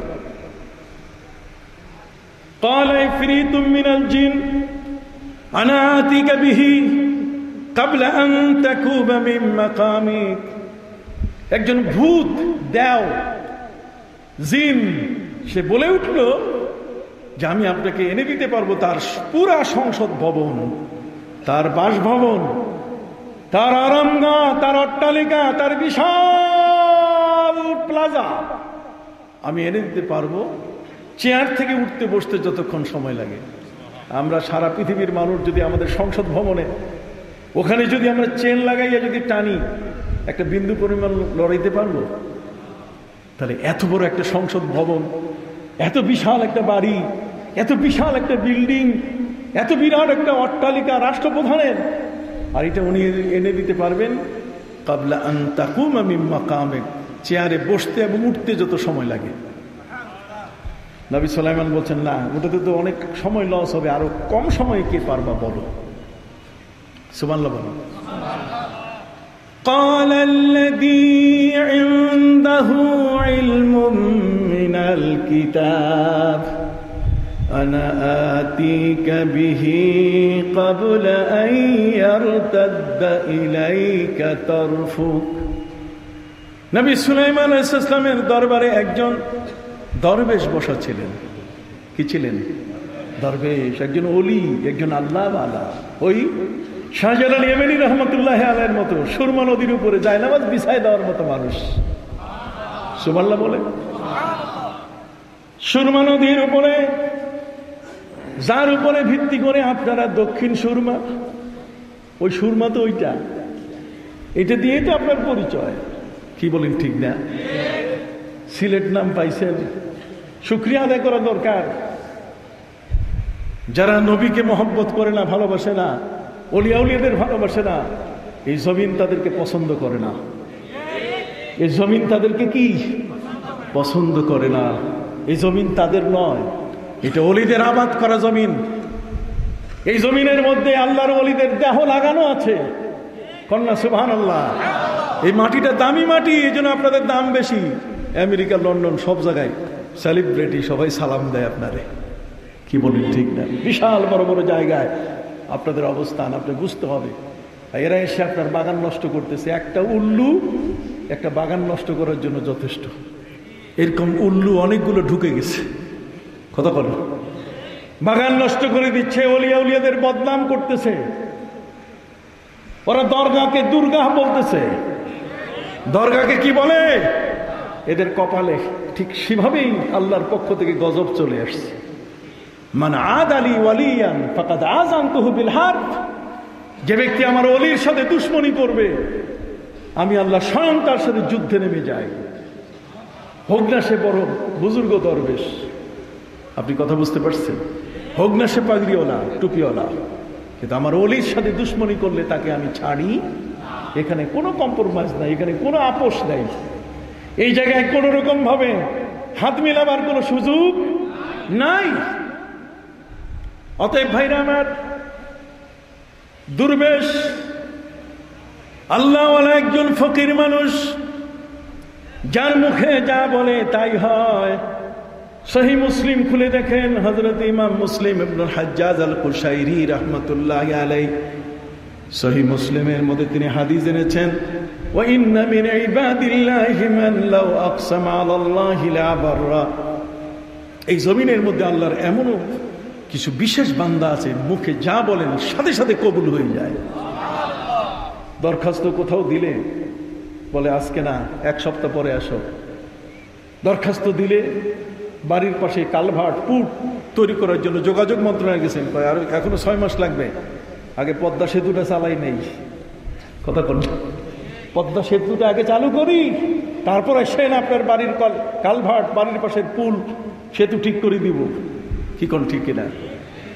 কিন্তু এমন একটা দরবার আল্লাহর, ওয়া ইন্না মিন ইবাদিল্লাহি মান লাউ আকসামা আলাল্লাহি লা বাররা। আল্লাহর এমন কিছু বান্দা আছেন বিশেষ, আল্লাহকে কসম দিয়ে যদি বলেন যে আল্লাহ এটা দেন, আল্লাহ বলেন আমি সাথে সাথে দিয়ে দেই। ওটার আমি 6 মাস ঘুরাই না। কতক্ষণ? ওকে আমি 6 মাস, ওই 1 বছর ঘুরাই না। স্ট্যান্ড বাই, রানিং, এই মুহূর্তে, রাইট নাও, এই সময় আমি তার নামে ওই সময় যা সে চায় তাই আমি বরাদ্দ দিয়ে দিই। কাজী হযরতে শাহজালাল ইয়েমেনি রহমতুল্লাহি আলাইহি জায়নামাজ পানির উপরে বিছাই দিছে, মৌলবী মানে না। বলি বলছে এটা গাঁজাখুরি গল্প, এটা একটা গাঁজাখুরি গল্প, এটা একটা ভুয়া গল্প। সুরমা নদীর উপরে উনি জায়নামাজ কামনে বিছায়, জায়নামাজ পানিতে দিলে ভিজে যায়, এটা ডুবে যাবে। এটা আবার এর উপর আবার উনি উঠছেন, 360 জন উঠছেন। এটা কেমনে? এটা কি মানা যায়? ওরা ইমাম আবু হানিফা রাহমাতুল্লাহ আলাইহির কথা বলে, আমরা বলি ইমাম আবু হানিফা এমন বুজুর্গ ছিলেন, ইমাম আবু হানিফা এমন বুজুর্গ ছিলেন, এশা রুজু দিয়ে তিনি ফজরের নামাজ 40 বছর আদায় করছেন। বলছে এটা কি সম্ভব? এটা কি সম্ভব? আরে সম্ভব মানে জন্ডিস ঢুকছে তো, এই জন্য মানতেই চায় না, জ্ঞানটা সে নিতে পারে না, লোড নিতে পারে না। বাচ্চা শিশু, ও লোড নিবে কেমনে? ওকে এম এ পাশের জ্ঞান দিলে ও বুঝি ন বুঝি, আমি বুঝি না, কথা কর না। সে বলে সে লোড নিতে পারছে, লোডিং সে নিতে পারে না। কথা কি বুঝতে পারছেন? সত্য কথা আমি যেটা বলছি, মিথ্যা নয়। সুধী মণ্ডলী, জগতের মধ্যে আল্লাহ পাক রব্বুল আলামিন এমন একজন নবী আমাদেরকে দিলেন, যে নবী বলেন উতীতু ইলমাল আউয়ালিন ওয়াল আখিরিন, জগতের সমস্ত জ্ঞান ভান্ডার আল্লাহ আমাকে দিয়ে দিয়েছেন। নেন, আপনাকে দিয়ে দিছি, আপনি সমস্ত জ্ঞান ভান্ডার এটা আপনি নেন। অতএব সেই নবী সাল্লাল্লাহু আলাইহি ওয়াসাল্লাম তিনি আল্লাহর আরশের মেহমান হয়ে যাচ্ছেন। তার বিরতির জায়গা হলো বাইতুল মুকাদ্দাস। তিনি আকাশে আসমানি যানবাহন বোরাক, সুপারলেটিভ ডিগ্রি, এটা শুধু বিদ্যুতের গতিতে চলে। কথা বলেন, বিদ্যুতের গতিতে চলে। ঠিক এমন একটা যানবাহনে নবীজি আকাশ পথে উনি রিপোর্ট করলেন। জোরে বলেন, কি করলেন? লুক এট মি, আমার দিকে তাকান। উনি কি করলেন? রিপোর্ট করলেন, ওয়াইন্নী রাআইতু মূসা কায়িমান ইউসাল্লি ফি কাবরি। আমি মুসা নবীকে আকাশে থাকা অবস্থায় দেখলাম, মুসা নবীর কবরে আমার নজর পড়ছে। মুসা নবীর কবরে আমার কি পড়ছে? নজর পড়ছে। মুসা নবীর কবরে আমার নজর পড়ছে। আমি দেখলাম মুসা নবী দাঁড়াইয়া কবরে নামাজ পড়তেছে। আমি এখন 6:35 বেলা ডুবে, কথা বল না, 6:35, 5:35 কি বেলা ডুবে। তো 5:35 বেলা ডুবে, বেলা সূর্যাস্ত যায়। আমার প্লেনটা ছাড়ছে 7:06। কথা বুঝতে পারছেন? যখন 7:34 হয়েছে, তখন প্লেন থেকে জানালো হলো যে এখনো 80 মাইল বাকি আছে সিলেট, আরো 15 মিনিট লাগবে, অর্থাৎ আমরা 50-এ নামবো। 15-16 মিনিট আমাদের লাগবে। এই অন্ধকারের মধ্যে আমি জানলা দিয়া বারবার তাকাবার চেষ্টা করছি, দেখি নিচে দেখা যায় কি না। খালি কয়েকটা লাইট জ্বললেই নিববে, জ্বললেই নিববে, আর কিছু দেখি না। আমার নবী সাল্লাল্লাহু আলাইহি ওয়াসাল্লামের সফর হয়েছে দিনের বেলায় না রাতের বেলায়? সবাই বলেন কোন সময়? রাতের বেলায়। নবী বলছেন, আমি দিনেও যেমন দেখি, আমি রাতেও তেমন দেখি। আমি পিছনে যেমন দেখি, আমি ডানেও সামনেও তেমন দেখি। ওয়াল্লাহি ইন্নী লা আরাকুম মিন যাহরি কামা আরাকুম আমামি। সেই মহান নবী তিনি বলছেন, আমি মুসা নবীকে দেখলাম তার কবরে তিনি দাঁড়াইয়া দাঁড়াইয়া নামাজ পড়তেছে। তো মুসা নবী ইন্তেকাল করছেন, মৃত্যুবরণ করছেন হাজার হাজার বছর আগে। ঠিক কিনা? তো উনি যদি কবরে নামাজ পড়তে পারেন, তাহলে আমার নবীজি কবরে আমাদের প্রতি সোমবার বৃহস্পতিবার আমলগুলো দেখতে পারেন না? সবাই মিলে একটু হাত উঁচু করে বলেন, পারে কিনা? তাহলে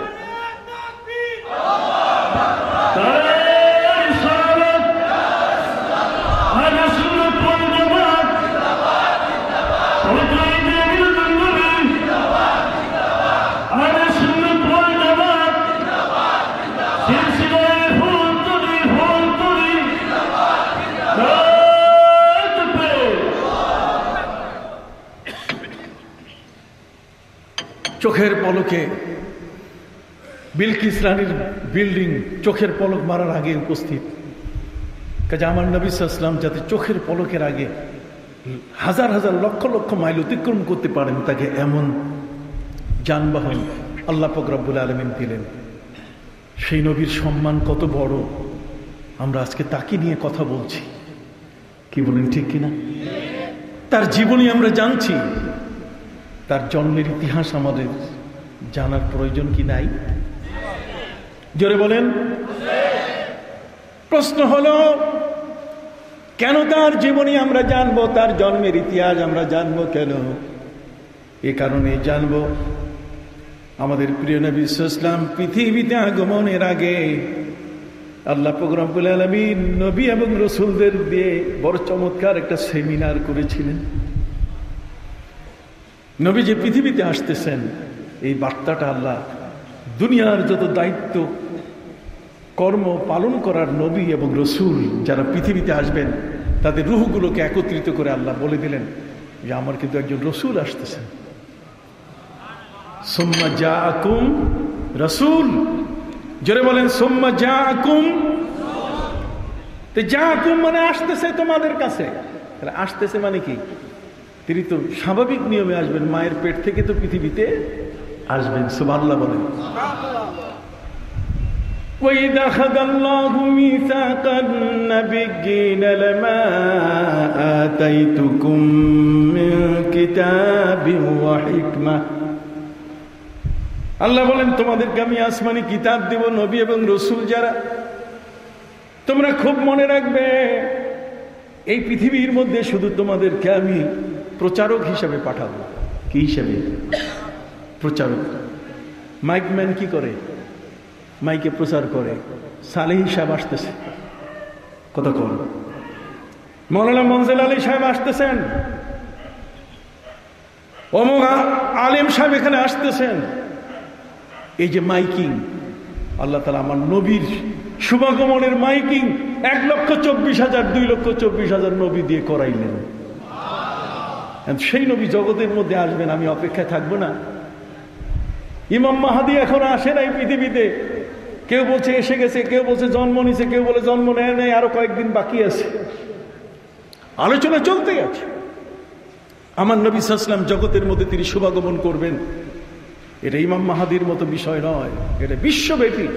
এটার প্রচারক সাধারণ ব্যক্তি নয়, আল্লাহর সেই বিশাল মনোনীত নবী এবং রাসূল যারা, তারাই সেই নবীর শুভাগমন, তার বেলাদাত, তার মিলাদ সম্বন্ধে তারা মাইকিং করছেন, প্রচার করছেন এবং ডকুমেন্ট দেখাচ্ছেন। আল্লাযীনা ইয়াজিদুনাহু মাকতুবান ইনদাহুম ফিত তাওরাত ওয়াল ইনজিল, তাওরাত এবং ইনজিলের মধ্যে সেই নবীর শুভাগমনের কথা বলা আছে। সুবহানাল্লাহ বলেন। এই জন্য আমার নবী সাল্লাল্লাহু আলাইহি ওয়াসাল্লাম বলেন, আনা মিন দুআ ইব্রাহিম, আমি হচ্ছি হযরত ইব্রাহিম আলাইহিস সালামের দোয়ার ফসল। অমিন বিশারাতি ঈসা, আমার শুভাগমন সম্বন্ধে হযরত ঈসা জানিয়ে দিয়েছেন শুভ সংবাদ। অমিন রুয়া উম্মি, আমি আমার মায়ের স্বপ্ন। সুবহানাল্লাহ বলেন। নবী যে পৃথিবীর মধ্যে আসতেছেন, তার মিলাদ তিনি নিজেই পড়লেন সোমবার। এখন আপনার রোজা সারা যদি আপনি মিলাদ পড়েন, ওরা কয় আপনি রোজা রাখেন নাই, আপনার মিলাদ কিসের? নবী তো মিলাদ পালন করছেন রোজা দিয়া।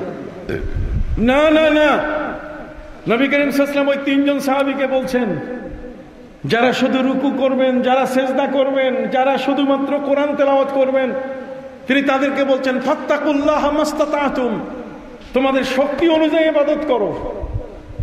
নিজে নিজের উপরে এগুলোকে ওয়াজিব করো না, নিজে নিজের উপরে এটাকে কঠিন ভাবে নিয়ে এসো না, ধর্মটা বড় সহজ। 3 জন সাহাবী বলেন, ইয়া রাসূলুল্লাহ ইয়া হাবিবাল্লাহ ইন্না লাসনাকা হায়াতিক, নবী আমরা তো আপনার মতো না, আপনাকে আল্লাহ মাফ করে দিয়েছে। আল্লাহ আপনার আগের পরের কোনো কিছুই রাখেন নাই, সবকিছু ক্ষমা করে দিয়েছেন, আপনি নিষ্পাপ মাসুম। আমরা মাসুম নই, আমাদের আগের পরের গুনাহ আছে। কাজী নবীজি আপনি অনুমতি দেন আমাদেরকে, আমরা শুধু কোরআন পড়ব। একজন রুকু করতে চাইছে সুযোগ দেন, আর একজন সেজদা করতে চাইছে যে এত লম্বা সেজদা করবে যে ঘরের সবাই কান্দাকাটি করবে, তারপর মাথা উঠাবে না, সুযোগ দেন। নবী করিম সাল্লাল্লাহু আলাইহি ওয়াসাল্লাম বললেন, তার চেহারা বদলে গেল। আল্লাহর নবী সাল্লাল্লাহু আলাইহি ওয়াসাল্লাম বললেন, আনা আলামুকুম বিল্লাহ ওয়া আন্নাল মারিফাতা ফিলুল কলব, আমার চেয়ে আল্লাহকে বেশি চিনো, আমার চেয়ে আল্লাহকে তোমরা বেশি চিনো, আমি আল্লাহকে যতটুকু চিনি তোমরা কি চিনো? অতএব আমি তোমাদেরকে যা বলছি, আল্লাহ বলছেন ফাস্তাকুল্লাহ মাস্তাতাতুম, তোমার শক্তি অনুযায়ী আল্লাহকে তুমি ভয় করো, ইবাদত করো। অতএব আমরা রোজা ছাড়াও যদি নবীর জীবনী আলোচনা করি তাহলে তার আলোচনার মধ্যে বরকত আসবে কিনা? আবার বলেন, আসবে কিনা? আমরা এমন এক মহান নবীর জীবনী আলোচনা করতে যাচ্ছি, তৌরাত জবুরে তার নাম, আরশের পায়াগুলোতে তার নাম। যদি বলে কই এটা জাল হাদিস, তা আমরা বলবো চলো জান্নাতে তোমাকে পাঠাই দিতেছি। সে তো সুযোগ নিয়ে আর একবার জান্নাতে ঢুকলে আর আসতে চাইবে না, ওরে পাঠান যাবে না। কথা বলেন না, ওকে জান্নাতে পাঠান যাবে না। ও গেলে ব্ল্যাকমেইল করে ঢুকবে, আর আসবে না। কারণ যে একবার জান্নাতে ঢুকে সে কিন্তু আর বাইরে হইতে চাবে না। কথা বুঝতে পারছেন? অতএব সম্মানিত সুধী, আরশের পায়ায় আমার নবীর নাম, জান্নাতের গেটে কার নাম? নবীর নাম। এজা জুকির তু জুকির তামাই, আল্লাহ বলছেন আমার নাম যেখানে সেখানে আপনার নাম। আজানে আমার নাম আছে, আজানে আপনারও নাম রাখছি। সুবহানাল্লাহ কোন?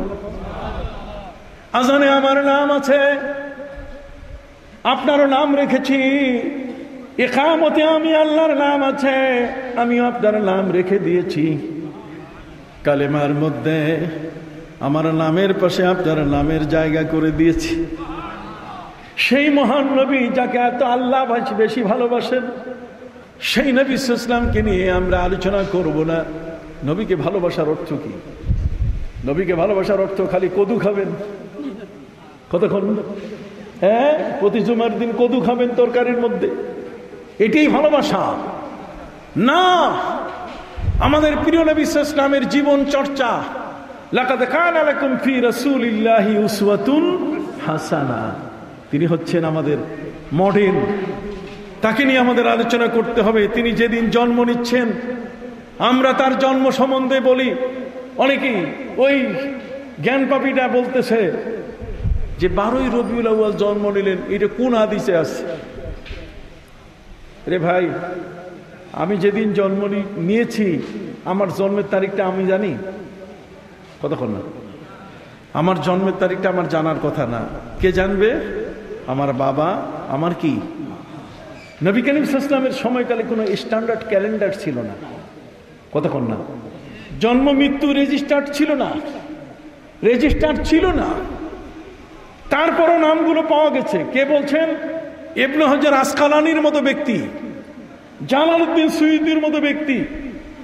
দেশের প্রধান বিচারক যদি রায় দেয়, আপনি তার বাইরে যাইতে পারবেন? এত বড় বড় আলেম আমার নবীর সম্পর্কে জেনে বুঝে ঘেটে সিরাতে হিসামের মধ্যে তারা বলছেন ঐতিহাসিকভাবে যে জিনিসটা সত্য, এটা বুখারী আর কোরআনে তালাশ করার প্রয়োজন। যেমন 1971-এর যুদ্ধে দেশ স্বাধীন হয়েছে, এটা বুখারীতে তালাশ করার দরকার নাই। নবীজির জন্মের পূর্ব মুহূর্তে যা কিছু ঘটেছে এগুলো সব ঐতিহাসিক বিষয়। কথা কর কাজে এটা ঐতিহাসিক দৃষ্টিভঙ্গিতে এটাকে দেখতে হবে, এটাকে কোরআন হাদিসে তালাশ করলে হবে না। এখন প্রশ্ন হলো, অর্ধেক দিন হাসবেন আর অর্ধেক দিন কি কাঁদবেন? যেহেতু নবীজির ওফাত হয়েছে, নবীজি দুনিয়া থেকে বিদায় নিয়েছেন। আর নবীজি দুনিয়া থেকে বিদায় নিয়েছেন, নবীর ওফাতটাকে তো আল্লামা কাজী আয়াস তিনি তার ভাষায় বলেছেন ফালা মাউতুন ওয়ালা ফাউতুন। উনি বলেছেন ফালা মাউতুন ওয়ালা ফাউতুন বাল ইন্তিকালুম মিন হালিন ইলা হাল। নবীর মৌত নয়, নবীর ফৌত নয়। নবীর ওফাত বলেন, ফৌত বলেন, মৌত বলেন, এগুলো কিছু নয়, বরং বাল ইন্তিকালুম মিন হালিন ইলা হাল। তিনি ইন্তেকাল করছেন, তিনি এক জায়গা থেকে আরেক জায়গায় গেছেন। কল্লা সুবহানাল্লাহ। আমরা বলি না অমুকে ইন্তেকাল ফরমাইছেন, বলি কি না? অমুকে কি করছেন? ইন্তেকাল। তো ইন্তেকাল ফরমাইছেন, এটা হচ্ছে শব্দ ভাষা। আমাদের প্রিয় নবী সাল্লাল্লাহু আলাইহি ওয়াসাল্লাম তিনি ইন্তেকাল করছেন, তার রওজা মোবারকে তিনি জিন্দা, তিনি সালামের জবাব দেন। তিনি নিজেই বলেছেন মান সাল্লামা আলাইয়া ওয়াজাবাত লাহু শাফাআতি। অন্য হাদিসের মধ্যে এসেছে যে আমাকে সালাম দেয় ফাজাবতুহু, আমি তার সালামের জবাব দেই। সুবহানাল্লাহ কোন? তাহলে যে নবী রওজা মোবারকে কি জিন্দা। আমরা মুসা নবীকে সালাম পড়ি না, আমরা ঈসা নবীকে সালাম পড়ি না, আমরা আমাদের নবীকে আল্লাহ সালাম দিতে বলছেন ইয়া আইয়ুহাল্লাযীনা আমানু সাল্লু আলাইহি ওয়া সাল্লিমু তাসলিমা। তাহলে সেই নবীকে সালাম আমরা দিচ্ছি, তিনি জগতের মধ্যে শুভাগমন করছেন। সারা দুনিয়া নড়ে উঠল, পৃথিবীর সমস্ত মানুষগুলো হন্যে হয়ে অপেক্ষা করছে কোথায় তিনি, কবে আসতেছেন। পুরা লিস্ট পাদ্রীদের হাতে। কাদের হাতে? পাদ্রী, ফাদার, চার্চের যারা পাদ্রী, গির্জার যারা পাদ্রী, তাদের হাতে। তাদের ইঞ্জিল শরীফে আমার নবীর পায়ের ছাপ, নবীর পা মোবারক কিরকম ইঞ্জিল শরীফের মধ্যে সেখানে দেওয়া আছে, যাতে এই নবীকে কেউ যেন 2 নম্বর করতে না পারে। সুবহানাল্লাহ বলেন। বহিরা আমার নবীর সমাগমনকে কেন্দ্র করে আকাশে তারকা গণা শুরু করলো। একটা তারকা খুঁজে পাওয়া গেল যে তারকাটি জোন বদল করতেছে। আজকে সিলেটে আছে, কালকে হবিগঞ্জ চলে গেছে। কথা বল না, আজকে সে আছে কোথায়? সিলেটে, কিন্তু কালকে চলে গেছে কোথায়? হবিগঞ্জ। এরপরে আস্তে আস্তে ওই যে শায়েস্তাগঞ্জ হইয়া ঢাকার দিকে দৌড়াইছে। আকাশের সেই তারকা এই জোন বদল করতে করতে এক জায়গা থেকে আরেক জায়গা, বহিরা তারকাটাকে হারায় না। এই তারকাটার পেছনে পেছনে ছুটেছে। এই তারকাটা এসে স্থির হয়ে গেল মক্কায়, মক্কা নগরীতে, মক্কা আল মুকাররমায়, কাবা ঘরের উপরে। 12ই রবিউল আউয়াল শুভে সাদেকে আমার নবীজি সাল্লাল্লাহু আলাইহি ওয়াসাল্লাম বলেছেন যে বনি ইসরাইলের বর্ণনা তোমরা গ্রহণ করিও। ফামে হুদাহু মুক্তাদে, ফামে হুদাহু মুক্তাদে। আমাদের পূর্বে যারা ছিল তাদের সব কথাই কি মিথ্যা? এদের কথাগুলোর মধ্যে সত্য আছে কিনা? সেই সত্য কথাগুলো তোমরা নিবে। ফামে হুদাহু মুক্তাদে, সেগুলো ইক্তেদা করবে। অসুবিধা কোথায়? এই যে হারামের কাকে বিয়ে করা যাবে না, কাকে বিয়ে করতে হবে, এটা আমাদের শরীয়ত না। এই শরীয়ত আল্লাহ চালু করছেন হযরত নূহ নবীর সময়কালে। ওইটা চালু আছে। ওটা কি আছে? আপনি কথা বলতেছেন না কেন? ওটা কি আছে? আগে এটা ছিল, এটা কি আছে? চালু আছে। রোজা আদম আলাইহিস সালাম থেকে চালু ছিল, এখনো কি চালু আছে। তাহলে পূর্বের রোজাটা আমরা পালন করতেছি না? হ্যাঁ, ইহুদিরাও রোজা পালন করছে, রোজা ছেড়ে দিব? খ্রিস্টানরা রোজা পালন করেছে, এই জন্য কি খ্রিস্টানদের রোজা পালন করার কারণে আমরা কি আমাদের রোজা ছেড়ে দেব? হতে পারে। অতএব তারা বলতেছে আমরা নাকি ইহুদি খ্রিস্টানের কাজ করতেছি, আমরা নবীর মিলাদ করতেছি। আরে নবীর মিলাদ কি ইহুদি খ্রিস্টানের সাথে তুলনা হয়ে গেল? তোমার মাথাটা আর ভালো জায়গায় গেল না? মক্কা মদিনা আর চিনল না, চলে গেল সেই ভ্যাটিকান সিটি। কতক্ষণ না, ইটালির ভ্যাটিকান সিটি, সেই পোপ পাপ্পা, ওই দেশের মধ্যে তোমার ব্রেন চলে গেল। মক্কা মদিনায় তোমার ব্রেন থাকে না। কথা বুঝতে পারছেন? আমাদের প্রিয় নবী সাল্লাল্লাহু আলাইহি ওয়াসাল্লাম তিনি জগতের মধ্যে আগমন করতেছেন, জোন বদল করতেছে আকাশের তারকা। এই তারকাটার পিছনে ছুটছেন বহিরা নামে একজন পাদ্রী। খুঁজতে খুঁজতে তারকার পিছনে দৌড়াতে দৌড়াতে তিনিও মক্কায় চলে আসলেন। 12ই রবিউল আউয়াল সকাল বেলায় তারকাটা নাই, তারকা নাই। এই বহিরা পুরা মক্কার মধ্যে দৌড়াদৌড়ি শুরু করলো। মানুষগুলোর কাছে জিজ্ঞাসা করলো কারো ঘরে কোনো শিশু জন্ম নিয়েছে কিনা। খুঁজতে খুঁজতে সাইয়েদা আমিনা, আমার নবীজির শ্রদ্ধাভাজন মা আমিনার ঘরে পুত্র সন্তান জন্ম নিয়েছে, শিশুর জন্ম হয়েছে। শোনার পরে দৌড়ে এসে বলে, মা শিশুটাকে একটু আমাকে দেখাবেন? উনি বলেন অবশ্যই দেখুন। নবী ছিলেন তো চাঁদ ফুটফুটে, কন্যা সুবহানাল্লাহ, মহাসুন্দর আমার নবী। নবীর সামনে নবীর প্রশংসা করেছেন হযরত হাসান বিন সাবিত, ওয়া আহসানা মিনকা লাম তারা কাত্তু আইনি ওয়া আজমালা মিনকা লাম তালিদিন নিসাউ। আপনার চেয়ে অতীব সুন্দর কোন মানুষ পৃথিবীতে আছে বলে আমার চোখ দেখে নাই, আর আপনার মতো এত সুন্দর সন্তান, ভদ্র সন্তান পৃথিবীতে কোনো মা জন্ম দিয়েছে বলে আমি জানি না। সুবহানাল্লাহ বলেন। জন্ম দিয়েছেন কিনা এখানে জন্ম দেওয়ার কথা আছে, লাম তালিদিন নিসাউ। শুধু হযরতে সাইয়েদা আমিনা নবীজির আম্মা জানের হাত থেকে তিনি নিয়ে বললেন, হাযা হুয়ান নবিয়ুল মুহতারাম, আল মাবউস ইলা জামিল উমাম, ইনি হলেন আমাদের সেই মহান নবী যিনি সারা বিশ্বের নবী হয়ে আগমন করেছেন। আমার নবী যখন জন্ম নিলেন, আগুন পূজারীরা ইরানের মধ্যে 1000 বছর ধরে আগুনের পূজা করতেছিল। এক সাগর পানি ঢেলে সেই পূজার আগুন নিভানো সম্ভব ছিল না। নবীজি জন্মের সাথে সাথে ধপ করে পুরা পূজার আগুন নিভে গেল। নবীর দেহ মোবারক মাটি স্পর্শ করেছে, আমার নবীজির শুভাগমনের সাথে সাথে পূজার আগুন নিভে গেছে। সুবহানাল্লাহ বলেন। ব্যতিক্রম ধর্মে আমার নবীর জন্ম। আমার নবীজি শুভাগমন করার সাথে সাথে সাতিহ নামে একটা সাগর ছিল, যেই সাগরে প্রতিমা বিসর্জন দেওয়া হতো। নবী করিম সাল্লাল্লাহু আলাইহি ওয়াসাল্লামের জন্মের সাথে সাথে সেই সাগরের পানি শুকিয়ে গেল। এখন মূর্তি চুবাবে কই? পানি নাই। সুবহানাল্লাহ বলেন। মূর্তি বিসর্জন দিবে যে, বিসর্জনের কি নাই? পানি নাই, তো বিসর্জন তো শেষ। আপনি কথা বুঝতে পারছেন? সম্মানিত সুধী, আমার নবীজি জন্ম নেওয়ার সাথে সাথে নওশারওয়ার বিশাল বিল্ডিং এর 14টা কুটুরি ভেঙে গেল, ভেঙে পড়লো। এগুলো কি ইতিহাস নয়? এগুলো কি ইতিহাস? আপনি মানবেন না? তাহলে ইতিহাস না মানলে তো আপনি আপনার দাদাকেও মানবেন না।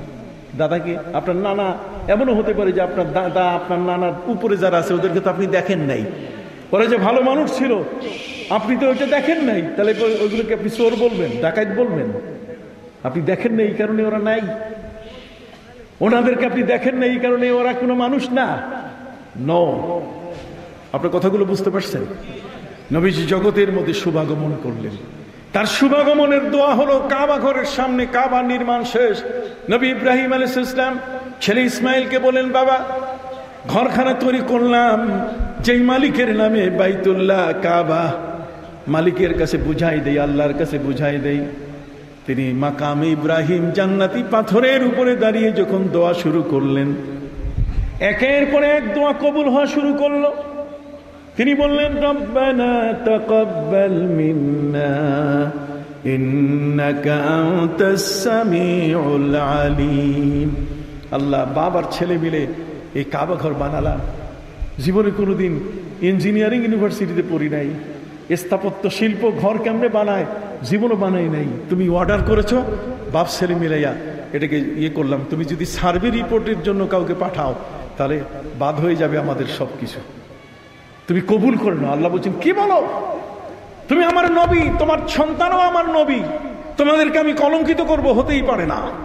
যাও, তোমাদের নামে নামজারি করে দিলাম। খালি দলিল না, নামজারিও করে দিলাম।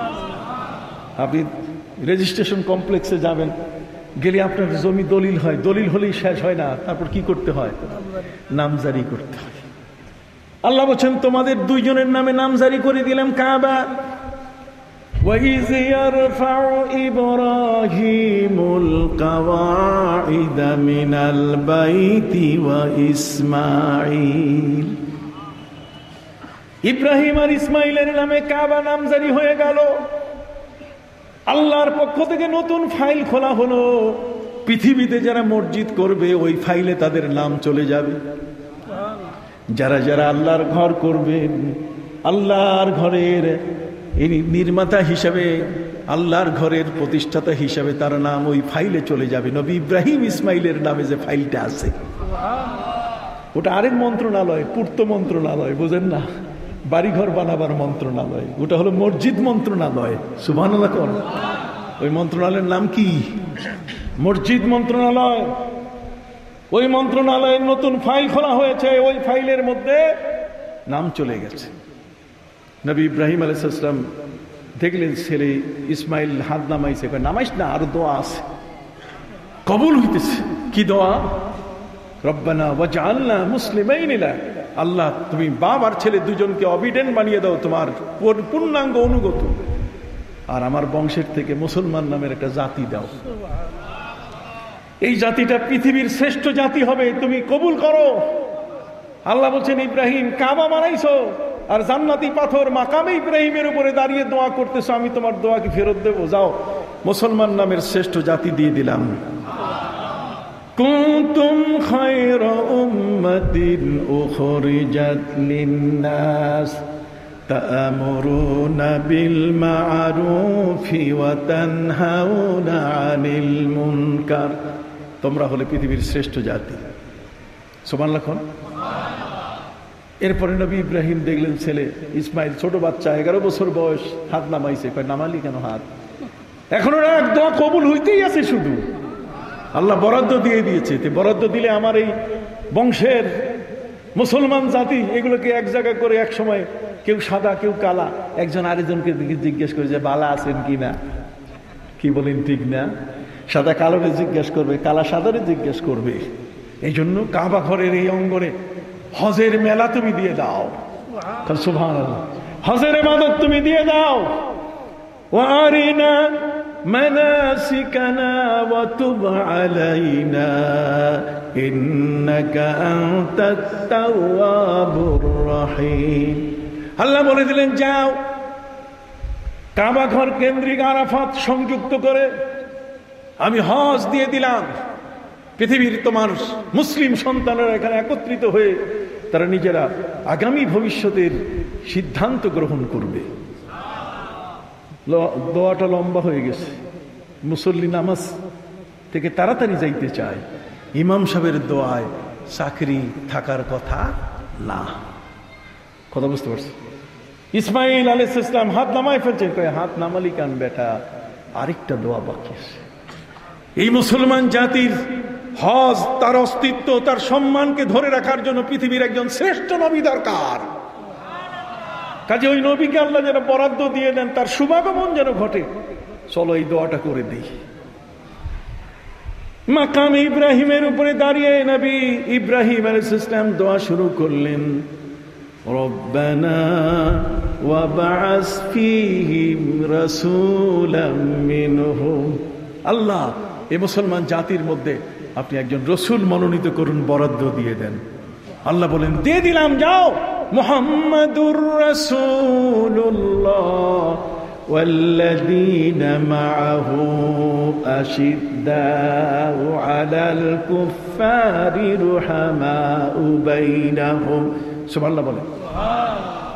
আমার নবীর নামের দোয়া হচ্ছে। মাকামে ইব্রাহিমের পাথরটা এটা বুঝতে পারছে যে নবীর শুভাগমন, নবীর মিলাদ হবে।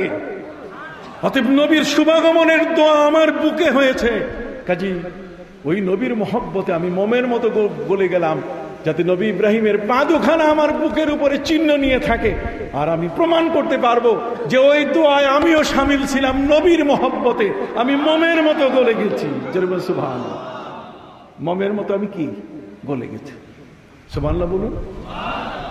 এই জন্য নবীজি বলছেন, আনা মিন দোয়ায়ে ইব্রাহিম, আমি ইব্রাহিম নবীর দোয়ার কি ফসল। নবীরা সবাই একের পরে এক এসে বলছেন যে মুহাম্মদ সাল্লাল্লাহু আলাইহি ওয়াসাল্লাম আসতেছেন। গ্রামের সব মুরব্বীরা একত্রিত হয়ে তারা একজন যুবকের ব্যাপারে সিদ্ধান্ত নিয়েছে। যুবকটা এর উপরে গ্রামের মুরব্বীরা, গ্রামের মাতব্বরা সন্তুষ্ট ছিলেন না।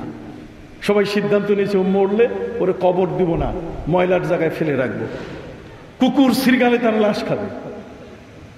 দৈবাত সেই যুবক মারা গেল। গ্রামের সব মাতব্বর মোড়ল সব একত্রিত হয়ে তাকে কবর দিতে দিল না। লাশ পচা ময়লা ফেলার জায়গায় ফেলে রাখলো। এই লাশ তো কুকুরে খাবে, এটা তো শকুনে খাবে। কথা কর। আল্লাহ তাআলা নবী মুসা আলাইহিস সালামকে, মুসা ফাখুযহু ওয়া কাফফিনহু ওয়াগসিলহু ওয়া কাফফিনহু ওয়া দাফফিনহু। মুসা, তুমি ওই লাশটাকে তুলে নিয়ে আসো, তুমি সুন্দর করে তাকে গোসল দাও, কাফন পরাও, তার দাফনের ব্যবস্থা করো। নবী মুসা আলাইহিস সালাম আল্লাহর কাছে বলেন যে, আল্লাহ, আপনি বড় কঠিন প্রস্তাব দিয়েছেন। গ্রামের সব মোড়লরা তাকে ফেলে রাখছে, কুকুর শৃগালের হাতে যার লাশ খাওয়াবে, আর আমি ওই লাশ যদি আনতে যাই কি হয় আল্লাহ জানে। কি বলেন, ঠিক কিনা? তবে যেহেতু আল্লাহ আপনি আমাকে অর্ডার দিয়েছেন, আমি যা হয় হোক আমি যাবো, ওই লাশটা তুলেই নিয়ে আসবো। কিন্তু আমার একটা প্রশ্ন আছে, উত্তর দিতে হবে। সেই প্রশ্নটা হলো, সমস্ত মানুষ, মুরব্বীরা, মোড়লরা সব এই যুবকের বিরুদ্ধে, আপনি তার পক্ষ নিলেন কেন? আল্লাহ বলে দিলেন, মুসা, আমি তার পক্ষ নিয়েছি। মুরব্বী, মোড়ল, এলাকার যে সকল মানুষ তার লাশ ফেলে রেখেছে, তারা জানে না ওর জীবনের যে কিছু ভালো কাজ আছে আমি আল্লাহ জানি। সেই ভালো কাজ হলো এ গভীর রাতে উঠত, গভীর রজনীতে উঠে গোসল করত, এরপর তৌরাত পড়ার জন্য তৌরাত হাতে নিত। তৌরাতের মধ্যে 7টি জায়গায় আমার প্রিয় নবীর নাম আছে, আমার হাবিবের নাম আছে। আমার হাবিবের নামগুলোকে চুমু দেওয়া শেষ করলে তারপরে সে তৌরাত পাঠ করা শুরু করত। রে মুসা, যেই যুবক রাতের গভীরে উঠে গোসল করে তৌরাত পড়তে গিয়ে আমার নবীর নামগুলোকে চুমু না দিয়ে পড়া শুরু করে না, তার লাশটা ময়লা ফেলার জায়গায় ডাস্টবিনে পড়ে থাকবে। এটা কি হতে পারে? কাজেই তাকে নিয়ে আসো, তাকে উদ্ধার করার সব ব্যবস্থা আমি করব। মুরব্বীদের চোখে ঘুম দিব, ওরা টেরেই পাবে না যে লাশ গেছে কোথায়। সুবহানাল্লাহ কন্যা, ওরা টেরেই পাবে না লাশ গেছে কোথায়। সুবহানাল্লাহ বলেন। তাহলে নবীর মহব্বত যদি থাকে তাহলে মিলাদ কেন? আমরা তো মিলাদও মানি, সিরাতও মানি, আর কি বলবেন সেটাও মানি। নবীকে নিয়ে যত সুন্দর সুন্দর প্রস্তাব আসবে সবটাকে আমরা অ্যাকসেপ্ট করব। আমরা নবীর দুশমন না, আমরা নবীর কোনো বিষয়কে আমরা আলাদা করতে চাই। সেই নবী জগতের মধ্যে তিনি শুভাগমন করেছেন এই রবিউল আউয়াল মাস। কাজে আজকের জালালপুর নিবাসী পবিত্র ঈদে মিলাদুন নবী সাল্লাল্লাহু আলাইহি ওয়াসাল্লাম উপলক্ষে আজকের এই আয়োজন আমি মোবারকবাদ জানাই। রাষ্ট্র, আমাদের মহামান্য রাষ্ট্রপতি এবং মাননীয় প্রধানমন্ত্রী গেজেট প্রকাশ করেছেন, এটার উপরে প্রজ্ঞাপন জারি হয়েছে, এটার উপরে রাষ্ট্রীয়ভাবে মিলাদ এটাকে মর্যাদা দেওয়া হয়েছে। সেদিন এই মর্যাদার কারণে সব দেশের ব্যাংক, অফিস, আদালত কি ছিল? বন্ধ ছিল। আমরা যে নবীকে সম্মান করে আমরাও তাকে সম্মান করব। নবীকে ইজ্জত দেয়, আমরাও তাকে কি দিব? ইজ্জত দিব। কাজে এই দেশ ওলিয়া উলিয়ার দেশ, পীর মাশায়েখের দেশ। আল্লামা সাহেব কেবলা রহমতুল্লাহ আলাইহি সহ এদেশে ওলিয়া উলিয়া পীর মাশায়েখ, বিশেষ করে সারসিনা দরবার, ফুরফুরা দরবার এই সত্যটাকে ধরে রেখেছে। ওলিয়া উলিয়া যদি এদেশে না থাকতেন, পাহারা না দিতেন, তাহলে আমরা শাহজালাল ইয়েমেনিকে ভুলে যেতাম। কতক্ষণ না শাহ মাকদুম, শাহ পরান তাদেরকে ভুলে যেতাম। এরা তো দুর্গা বানাই ফেলতো, এটারে দরগাটারে কি বানাইতো? দুর্গা বানাইতো। তা আমি আর সময় নিতে পারছি না, সময় শেষ হয়ে গেছে আমার, যেহেতু আমাকে আবার ঢাকা ফিরতে হবে।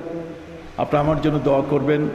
মাননীয় প্রধানমন্ত্রী, এর আগে আমি আপনাদের দেশে আসছি মাওলানা কাফিল উদ্দিন সরকার ঢাকা নেসারিয়ার প্রিন্সিপাল হিসেবে। এখন মাননীয় প্রধানমন্ত্রী আমাকে বিশাল মর্যাদার পদ দিয়েছে, ইসলামিক ফাউন্ডেশনের গভর্নর হিসেবে আমাকে তিনি তার সানুগ্রহে সেখানে আমাকে তিনি নিযুক্ত করেছেন সেবার জন্য। আমি যেন গোটা জাতির জন্য সেবা করতে পারি। আপনারা আমার জন্য দোয়া করবেন। আমরা যেন নতুন কিছু, এর আগে যেটা ছিল না, আমরা শুরু করে দিয়েছি আউলিয়া বিশ্বকোষ। আউলিয়া বিশ্বকোষ, বিশ্বকোষ এসেছে, এখন নতুন করে আউলিয়া বিশ্বকোষ। বাংলাদেশের যত আউলিয়া উলিয়া তাদের উপরে বিশ্বকোষ আসতেছে। সুবহানাল্লাহ। এর আগে ওরা সিরাত বিশ্বকোষ করেছে, আমরা করতেছি এখন সুন্নাহ বিশ্বকোষ। এটা আসতেছে। কথা কি বুঝতে পারছেন? আমার নিজের বইও ছাপাবে খুব শিগগির, কোরআন সুন্নাহর আলোকে নবী প্রেম, প্রায় 1000 পৃষ্ঠা ইনশাল্লাহ আপনাদের সামনে আমার বই আসছে। সেই জন্য আমি আপনাদের কাছে বিনয়ের সাথে বলতে চাই যে আপনারা এই মাহফিল ধরে রাখবেন।